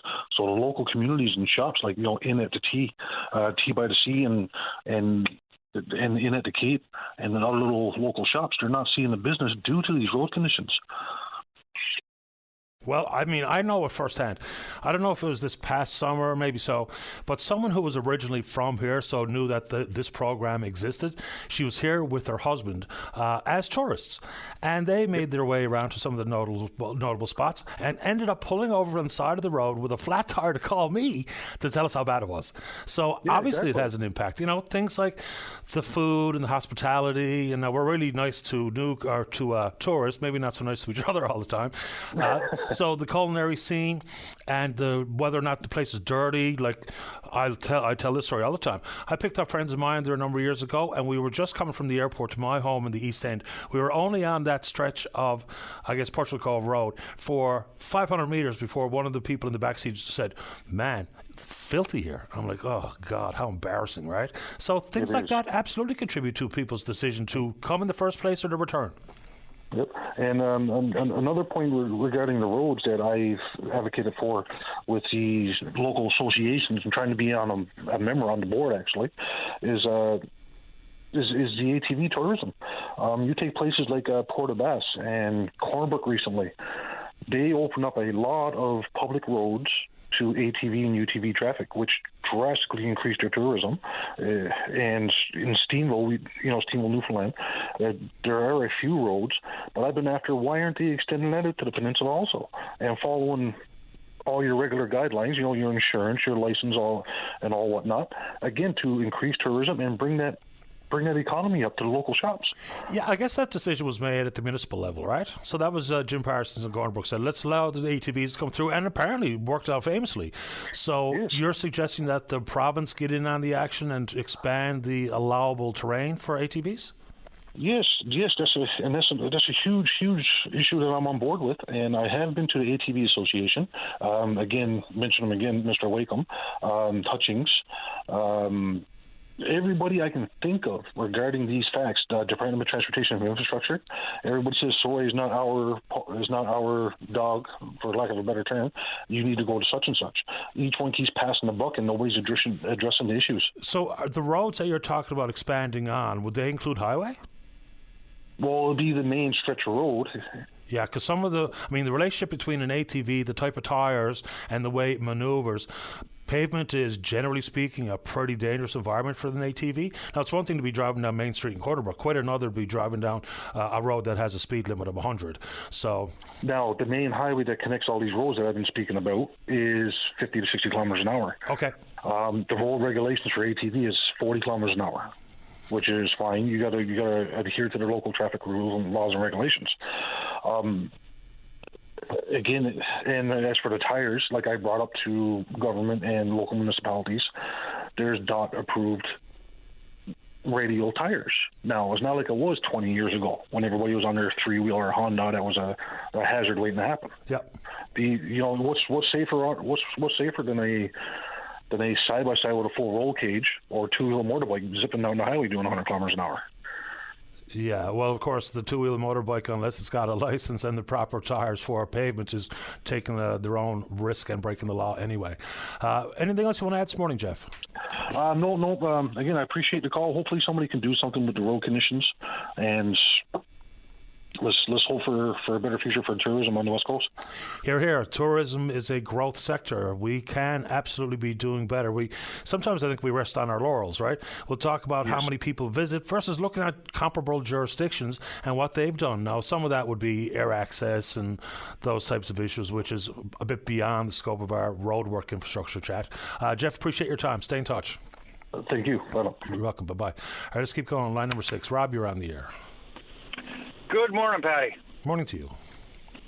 I just wanted to bring up about snow clearing and stuff like that, and people walking. I know out here in CBS, I think CBS should just park their trucks and put them on the side of the road because their plows don't do nothing out here because the roads are just so uneven and worn, and all they're doing is tearing it up, making bigger potholes. It's just unfit to be on. It's just brutal. Now, I'm sure plows can contribute to roads being damaged, but we still need the blades down to get the snow out of the way, don't we? But they're not getting the snow out of the way. What does that mean? I was just up and down the road there on the CBS highway here, down the lower road, and the cars that are really low to the road are clearing more snow than the plows have done. Not great. Okay. Yep. No, it's not great at all. There's no use to having them on the road because the roads are just atrocious, as you know the previous caller just said. Out his way too. It's just absolutely insane. The waste, of money that these clowns do at City Hall. They just have no idea what they're doing. They couldn't organize a shoebox. It's just unbelievable, the waste that goes on around out here. Yeah, I can only comment really, I guess, on what I've seen up close and personal, which has been inside the confines of the city of St. John's, other than one little zip I had to make. And look, I get it. And this is not defending anybody or anything. But with the 12,000 kilometres of roads and however many thousands of kilometres of sidewalks and 70 centimetres dump over the course of a few days, I don't think anyone's going to be perfect. Now, I've been to Quebec many, many times, Quebec City, where one of my sons was living for a couple of years, and they've got it down to a science. I mean, I just can't imagine how much money they spend on it. And I guess that would be the crux of the matter, isn't it? Are people willing to spend more in property taxes for enhanced snow clearing operations? Because with a 15 centimetre dump on an overnight in that city, wake up the next morning and they've already got the snow blowers and the trucks in action every time. So they must have an exorbitant bill for snow clearing, but certainly better for pedestrians and motorists alike. Well, no, absolutely. It's just the type of equipment, but it's the guys that are, trying to run the show. They really have no idea what it takes to snow clear. And, yes, there's only a certain amount of places where you can put it. Like I know out west, you were out west for a while. I was out west and up in the Mac there. They only plowed twice a year. That's all they did. You ran over it and you just made your thing, and twice a year they would come in with the graders and the big snow blowers and the dump trucks and just clear it all out and it'd be gone. Fair enough. I've got to get to the news, but I'm glad you called, Rob. Okay, then we'll talk again. Sounds good. Take care. Cheers, buddy. All right, bye-bye. We had a caller earlier, senior lady, looking for access to a program where people were doing tax returns, for the most part, uncomplicated tax returns for seniors. And so here it is. Our good buddy Michael Cole, I believe, sent this along. Let me make sure. Yeah, Michael Cole. The clinic that lady was looking for every Tuesday at the Royal Canadian Legion, Black Marsh Road, from 9:30 to 11:30 a.m., I assume that is, from March 26th to April 30th. So upcoming, folks, if you need some help with your taxes being prepared, at the Royal Canadian Legion, Black Marsh Road, 9:30 to 11:30 from March 26th to the 30th of April. Let's take a break for the news. When we come back, Oscar's there to talk about the food, fishery and wind energy. And then Leila Evans, the MHA for Torngat Bounce, wants to talk about the travel nurse story. Don't go away. You're listening to a rebroadcast of VOCM Open Line. Have your say by calling 709-273-5211 or 1-888-590-8626 and listen live weekday mornings at 9 a.m. Welcome back, and as I was reminded during the newscast, Main Road through CBS, Route 60, is the responsibility of the Department of Transportation and not the town of CBS. Let's keep rolling here. Let's go to line number 3. Oscar, you're on the air. Oh, good morning. Morning. Hey, how are you and yours? I'm grand today, thanks. How about you? Good, thanks. Wanted to speak about the food fishery. Okay. The food fishery is not in trouble. For 600 years plus, we've been catching fish off Newfoundland's coast. And since John Cabot discovered, the indigenous people were here before him. And so that's the reason I say over 600 years. The problem with the fishery was not our problem. It's a government problem. Back in the late 70s, they started the winter fishery. And they went out with all their draggers. And I talked to a guy in 1987 up North Coast, up in Cooks Harbor. I pastored up there. And he told me that they were fishing in the winter, and they were fishing with up to their knees in spawn. Now, we all know that you can't drag up spawn and expect to get fish. 100%, and yet we allow it. So it's not the food fishery is a problem, it's the stupidity of the government for giving people the okay to go winter fishing. Now, since then, they stopped that and then shut down the fishery, the commercial fishery, in 1992. There's lots of fish out there. And my suggestion would be is let everybody go out when they want, get a fish. I'll go out in my boat. I'll get half a dozen fish. I'll bring them ashore. I'll eat them. When they're gone, I'll go and get another half a dozen. When I was a boy, I was born and raised in Birchie Head, Bombay. I used to get on my coaster, and I'd go down to the house. I'd go out. My uncle was put out his nets and catch herring for in the spring for lobster fishing. And he'd have holes drilled in the house, and we'd fish for the holes. I'd fill up my coaster, bring them home. We'd eat fish until we didn't need no more, until they were gone, and then I'd go again. We don't want to abuse the fishery. Fishermen, the food fishery is not going to abuse the fishery. Just let us go out, get our few fish, come ashore, and eat the fish. When we want more, we'll go and get them. That's as simple as I can put it. Yeah, I mean, I don't think, well, certainly not my opinion that the food fishery is a problem. It's very likely it's absolutely not. But the point you make about, fishing during the spawning season and on the spawning grounds has never made any sense to me. Add to it, we don't really know exactly what percentage of the variety of species that are actually allowed to be caught by Canadian harvesters versus foreign boats. We do know they quite often come inside the 200-mile limit, and even if they're fishing just on the skirts of 200 miles, we don't really know exactly how much they're taking. It's never really carefully or accurately reported. And, add all kinds of different conversations with no wild salmon harvest here, but a little one in St. Pierre, another one in Greenland, which we apparently had an arrangement about the amount taken in the reporting process. That has never been abided by. So there's lots of confusing decisions made by various governments about how and where and when we fish. Yes, absolutely. And it's my understanding, and correct me if I'm wrong, but in New Brunswick and Nova Scotia, PEI, it's my understanding that you can go out and fish and get 5 fish anytime you want.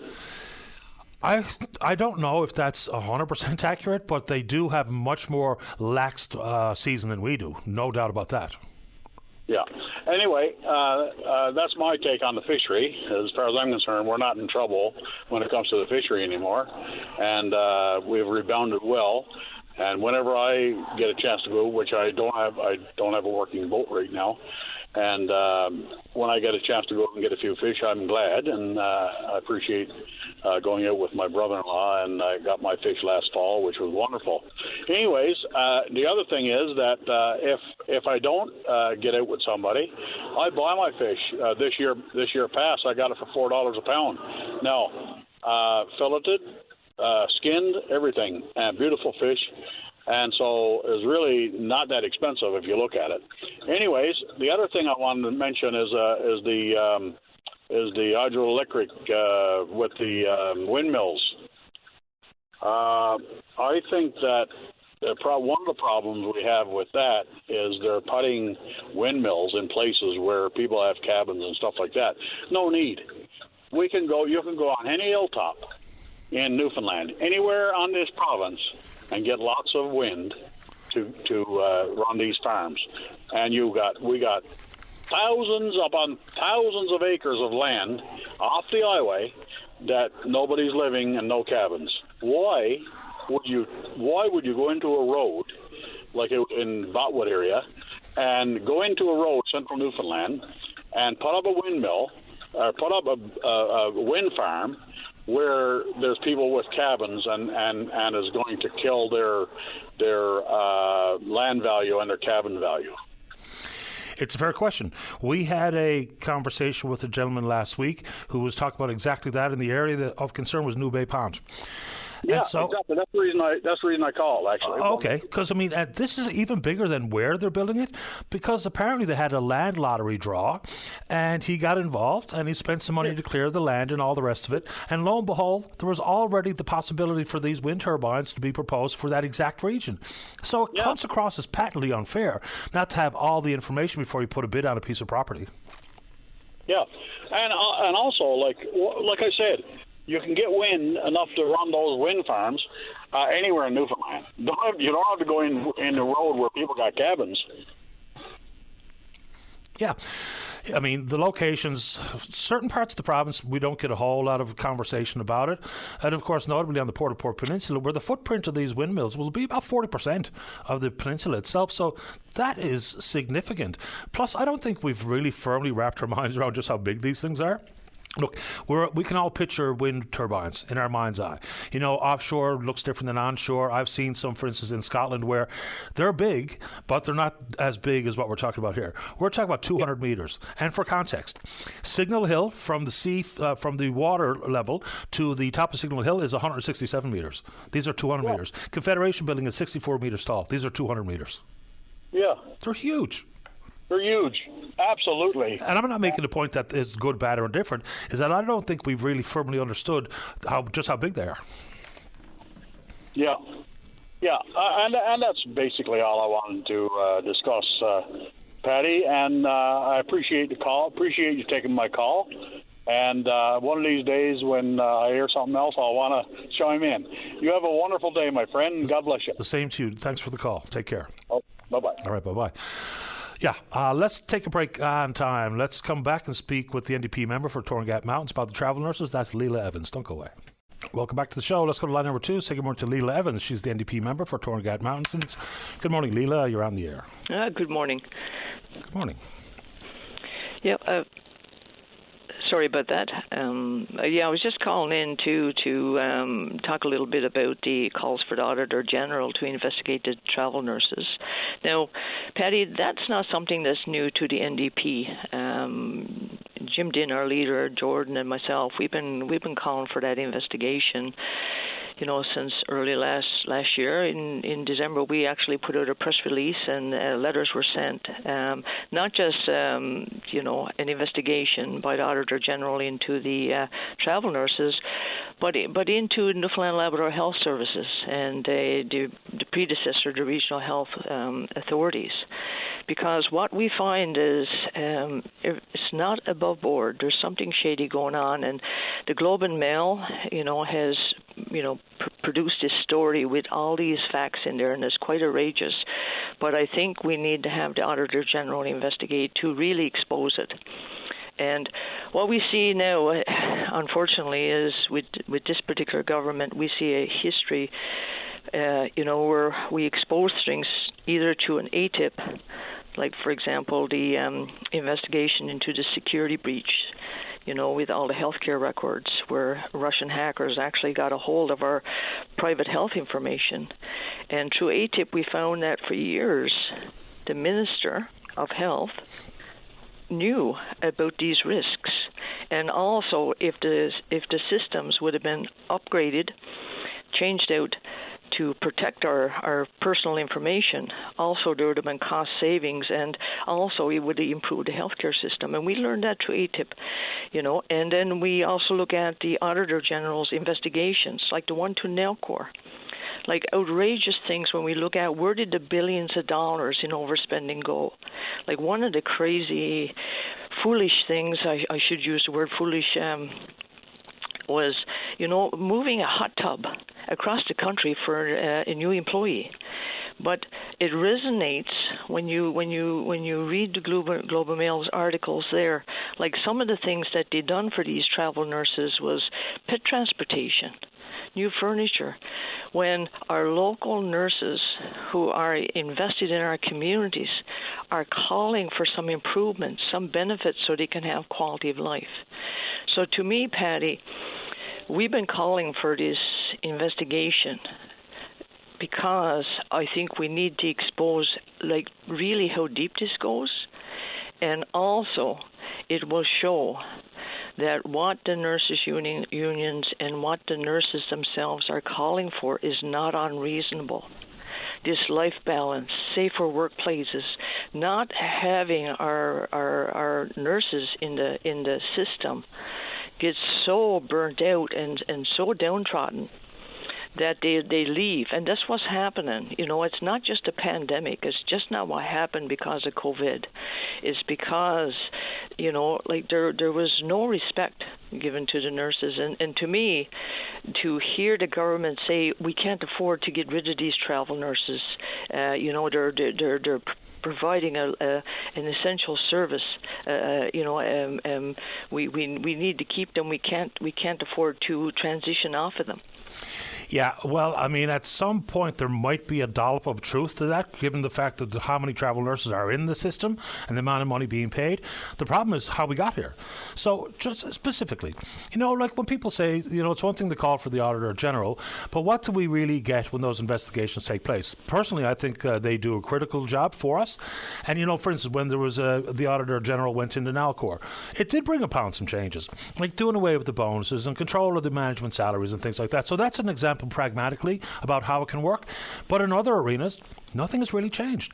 People have not been held to account. So when you look at this travel nurse issue, what specifically do you think jumps off the page which would be a concern for the Auditor General? Is it the sole source contract? Is it the decision to pay for things like training and cable bills and meals and that are much more than the public sector workers? Like, what specifically do you think is the big concern? For me, it's sole source contract to start there.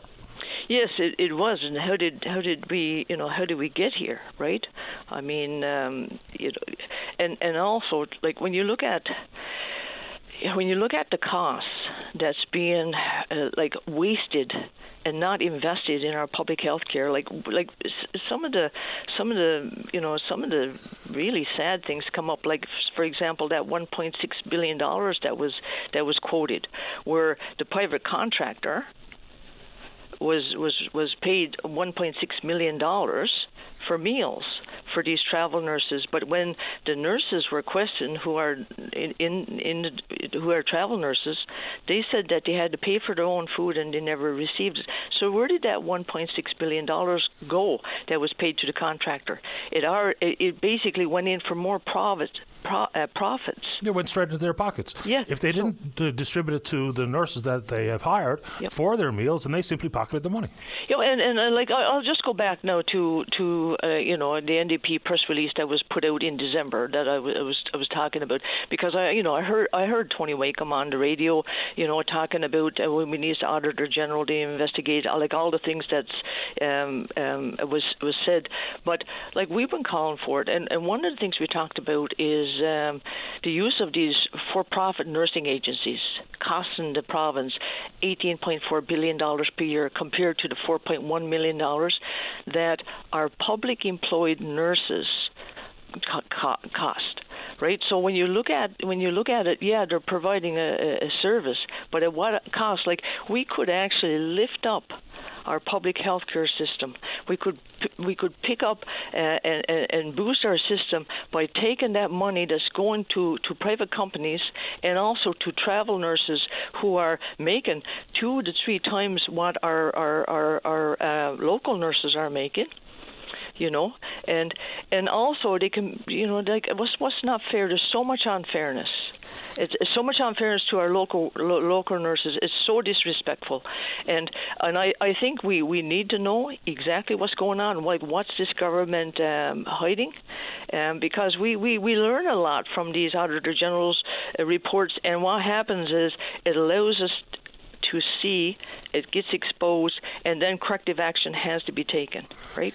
Yeah, and as usual, it's not necessarily how much we spend, but it's how we spend it. So $36.5 million over the course of 5 months could do a lot to rectify some of the concerns being brought forward, for instance, by Yvette Coffey. It really could. So at this point, we've got a snowball going downhill, and how and where it stops is anybody's guess, but at some point we've got to put up some guardrails to stop the bloody snowball. Yes, we do. And also one thing I'd like to point out, and this is really true, especially for rural Newfoundland and Labrador, and I see it in my district, is, it doesn't matter how invested travel nurses are in providing good health care. They are not familiar with our communities and our towns, even our larger towns and cities. They're not familiar with it, but our local nurses are invested in our communities. They're knowledgeable of the customs and what's going on in the region, and they're able to actually provide, I think, a much better level of care. And it's not fair to them. It's not fair to our nurses that they are struggling. They're forced to work back-to-back shifts. They're short-staffed, and we see it. And unfortunately, Patty, when you look at our health care, people don't realize how bad it is and how bad it's been allowed to get unless you or a loved one needs to actually access that health care, And it's only then when you arrive at Emerge and you're there for, 10 to 12 hours, or when you're trying to get a test like a blood test or an ultrasound or a scan, or you're trying to get surgery. Even something like cataracts, something like hip surgery, Like for us, the nurses are an essential part of the healthcare system. And we are allowing them to be broken and tossed away because a lot of the nurses have left the system because they don't have quality of life. It's impacted their mental health. It's impacted their families. And then to really pour salt on the wounds, to add offense to the injury, is we look and see these outrageous salaries and benefits and perks being paid to private companies to hire travel nurses who are not invested in our communities. They may be good people, and actually some of the local nurses have left to become travel nurses because they want quality of life. So we need to stop it. And it needs to begin reverses. Start investing in our local communities, in our actual public employed nurses.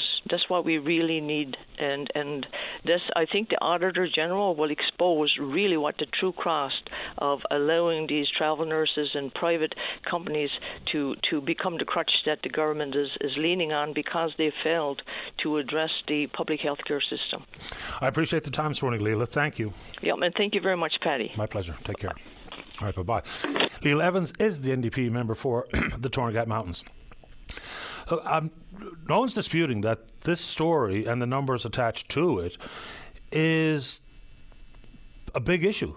Of course it is. But it does beg the question as to how we can even pump the brakes on it now. Like, how does that even work?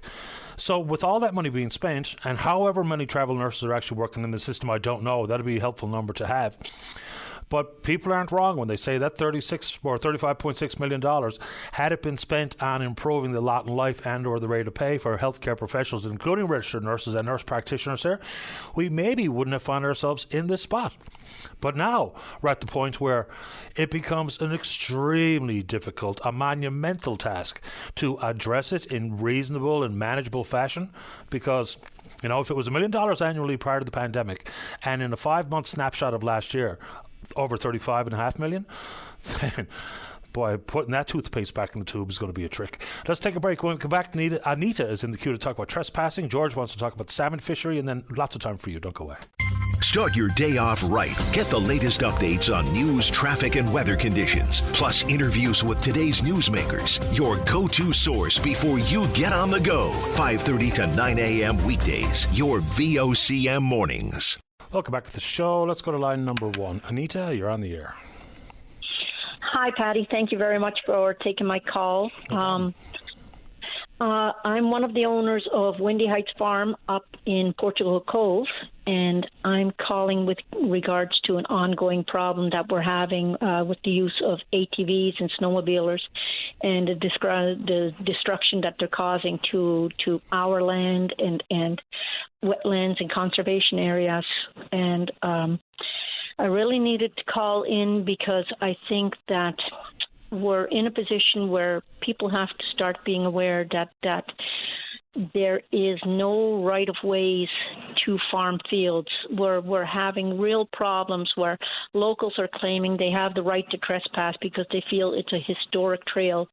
And Windy Heights Farm was always a farm, and Access Road was always private property. And those people that are driving around in quads and dirt bikes and skidoos, they were always trespassing, tearing up the farm, and now they're causing grief to our animals. So when we first purchased the farm 5 years ago, there were no animals, only sod and hay. And the owners didn't have too much trouble because they didn't have those animals. And they used to allow some use.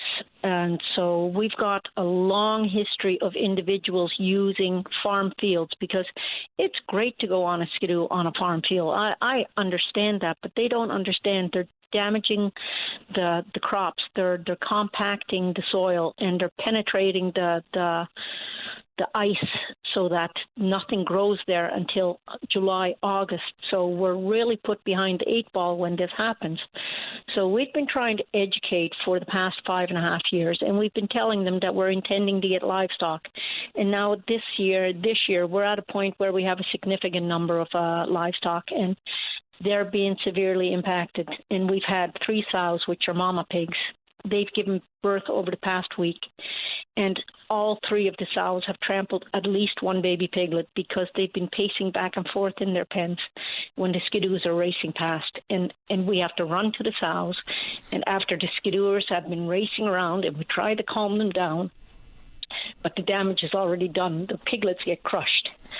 So on top of that, we have electrified fence, we have a bull cow, we have cattle. The electric fence has been knocked down 3 times. One time a person almost got beheaded. We don't know how the heck because the electric fence was right at the point where it would have hit his neck. We don't know how he didn't because it was too far away to see. But 3 times we've had to we've had to fix the fence. We've put up no trespassing signs for the whole almost 6 years that we've been here. We've replaced gates. We've put up wooden posts. They've been cut down with chainsaws. We've had big hay bales that we've put in trailways. They've been pushed over. We've done it all, but the losing of these animals, it's heartbreaking. So we need people to understand. We understand that the majority of Newfoundland farms are crown leased, but they are leased. So we pay the government $4 per hectare, but they don't understand that when you've purchased an existing farm, you still pay fair market value. We have 400 acres here. That's a lot of land. We understand that. We paid $1 million for this property. We pay $10,000 a month for the mortgage for this property. If we can't get a full crop and we can't raise our animals safely, you're jeopardizing our livelihood and you're killing our animals. And it's heartbreaking. So we want people to stop. We want people to realize it's private property. They don't have the right to get over it. They think that they're accessing trails. They're not accessing trails. They're cutting trails to get to the fields, to rip through the fields, to do wheelies, to leave behind beer bottles, beer cans, wine bottles, garbage. And it's not the kids. The majority of the people are adults that bring their youngsters on the back of the skidoos. It's mature individuals that are middle-aged. It's well in their 30s, in their 20s. There's only one time recently that we had a group of teenagers, and we only know that because we heard their voices as they were ripping by in the middle of the night. And they're coming from the neighboring communities like Torbay, and they're coming from Portugal Cove, and they need to stop. But a big problem is the province doesn't have any established trails for skidooers on the Avalon. The municipalities, they don't have any need to be forced into getting these trailways organized. On the mainland, there are organized trails. On the island, off the Avalon, there are organized trails. Why can't we get a registered, organized trailway, get all these skidoos registered, have these trails groomed and maintained so that there's a legal place for these people to safely run their vehicles? I'm not saying that they shouldn't, but I'm saying they shouldn't on our land. Absolutely, as you describe, whether it be the damage and dead animals, it's just unbelievable. So have you encountered any of these people who are doing the damage, and what kind of reaction or interaction was that? So we've been trying for 5 years to just talk to people, and we've written letters to town, and the police are very helpful. They'll come up there and they'll do extra patrols, but they can't go down into the field. So we've been doing this for 5 years. This year we started public shaming, which we really didn't want to get into, but it actually seems to be having a positive impact because people are actually starting to engage and realize that, oh, wow, we're actually doing some damage, right? So We have, and we've been taking pictures. We've been putting it up on our Facebook page. People are actually starting to know now that we're coming, and they'll actually if they don't have their helmet on, they'll put their helmet on as we come up to them. And we have a drone, and you'll see them racing away. We've had up to 29 skidoos at one time in our fields take a group picture, raising their cans of beer, right? And then posting that on Facebook. Now, that wasn't this year, but that was about 3-4 years ago. But that's what's happened on these fields. How do they expect us to get any kind of crop off those fields when it's so penetrated down that it's so compacted and the frost is so beat in there, nothing grows? Right, and then they say, "Oh, food sustainability," but they don't want to change anything on their end because, heaven forbid, it would interfere with their peaceful enjoyment of their skidoo. Right? Yeah, well, peaceful enjoyment of their skidoo should not come with the obliteration of anyone's leased Crown land property and or their animals that they tend to. So folks just have to be reasonable and respectful. If they know they're creating a problem and there's a way to skirt around your property and to not create the damage that they've done, and I'm sure that is absolutely available to them, as opposed to what sounds like a shortcut versus taking maybe a bit of a longer, not quite a direct route. So, I never really know why so many people are so willing to be the nuisance that they are. Yeah. See, we have a long history of farmers' fields being free-for-alls, and that's part of the problem. But a real part of the problem is the lack of ownership of government bodies taking the control of this and realizing that it is a problem, because they've just shoved it to the lowest level, which is the landowner. And as an individual person, we have no power. But it's really their fault because they're allowing skidoos on the roadways, yet there are no legal trailways. So the rules say that you're allowed to go along the roadside for 1 kilometer to an approved trail. So where is there an approved trail on the Avalon? There is none. So why are there any skidoos on any of the roads anywhere on the Avalon? It's not allowed. Yeah, there's some backcountry stuff, like, following the transmission lines along the Trans-Canada Highway, which is a pretty desolate spot where you're not interfering with anything or anybody. But people, it's easy enough to pick out a reasonable place to get on your quad or get on your skidoo, as opposed to do what they're doing in your area. And I'm sorry to hear it. Yeah. Thank you very much for taking my call. And I understand and I feel for the people who are trying to enjoy their skidoos. I enjoy skidoos also, but we understand that we need to stay on our own trailways. We never go across our own fields, and we're the owners of the fields, right? But people, if they wanted to create some type of group where they got an organized trail system together and they maintained that can work. And we could work with people to give them access to certain areas where they can get from one trail to another without beating the crap out of our fields and without going anywhere near our animals, because heaven forbid there is now 1 steer and 1 bull, and they are both well over 1,000 pounds. So I really want people to realize that they keep breaking down that fence. That bull is going to have enough of it, and then they're going to see how fast they're going to have to go with that skidoo. Hopefully it doesn't come to that. Anita, I appreciate your time. Hopefully things change for the better. Thank you. You're welcome. All right, bye-bye. Thanks very much. Take care. Bye-bye. That's terrible stuff. Last break of the morning. George, you're next to talk about the salmon fishery. Don't go away. Welcome back to the show. Press the wrong button. Line number 3. George, you're on the air. I'd like to call about salmon. They keep trying to open the stocks comes back up, but the stock is not going to come back up when they seine salmon in other parts of the world, and they're the same salmon, Atlantic salmon. Yeah. Why is anybody actively trying to reopen a commercial salmon fishery? Because the numbers simply aren't there. Whether we talk about returns in the rivers or anyway. Yeah, go ahead. But even Parks Canada, you're the first when you come out with Park Pass, you didn't need it, but now you got a Park Pass and the trouting. Instead of cutting out trouting, when salmon season is on, he cuts it out. They won't let you go trouting. Like now, they got all the brooks shut down because they're waiting for salmon stock build back up. Can somebody let them realize that salmon stock's never going to come back?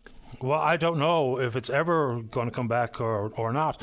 You know, some rivers are still relatively strong. The Labrador rivers that they count, which I think there are 4, the returns are obviously quite strong. But some rivers here, you know, say, for instance, the Conn River.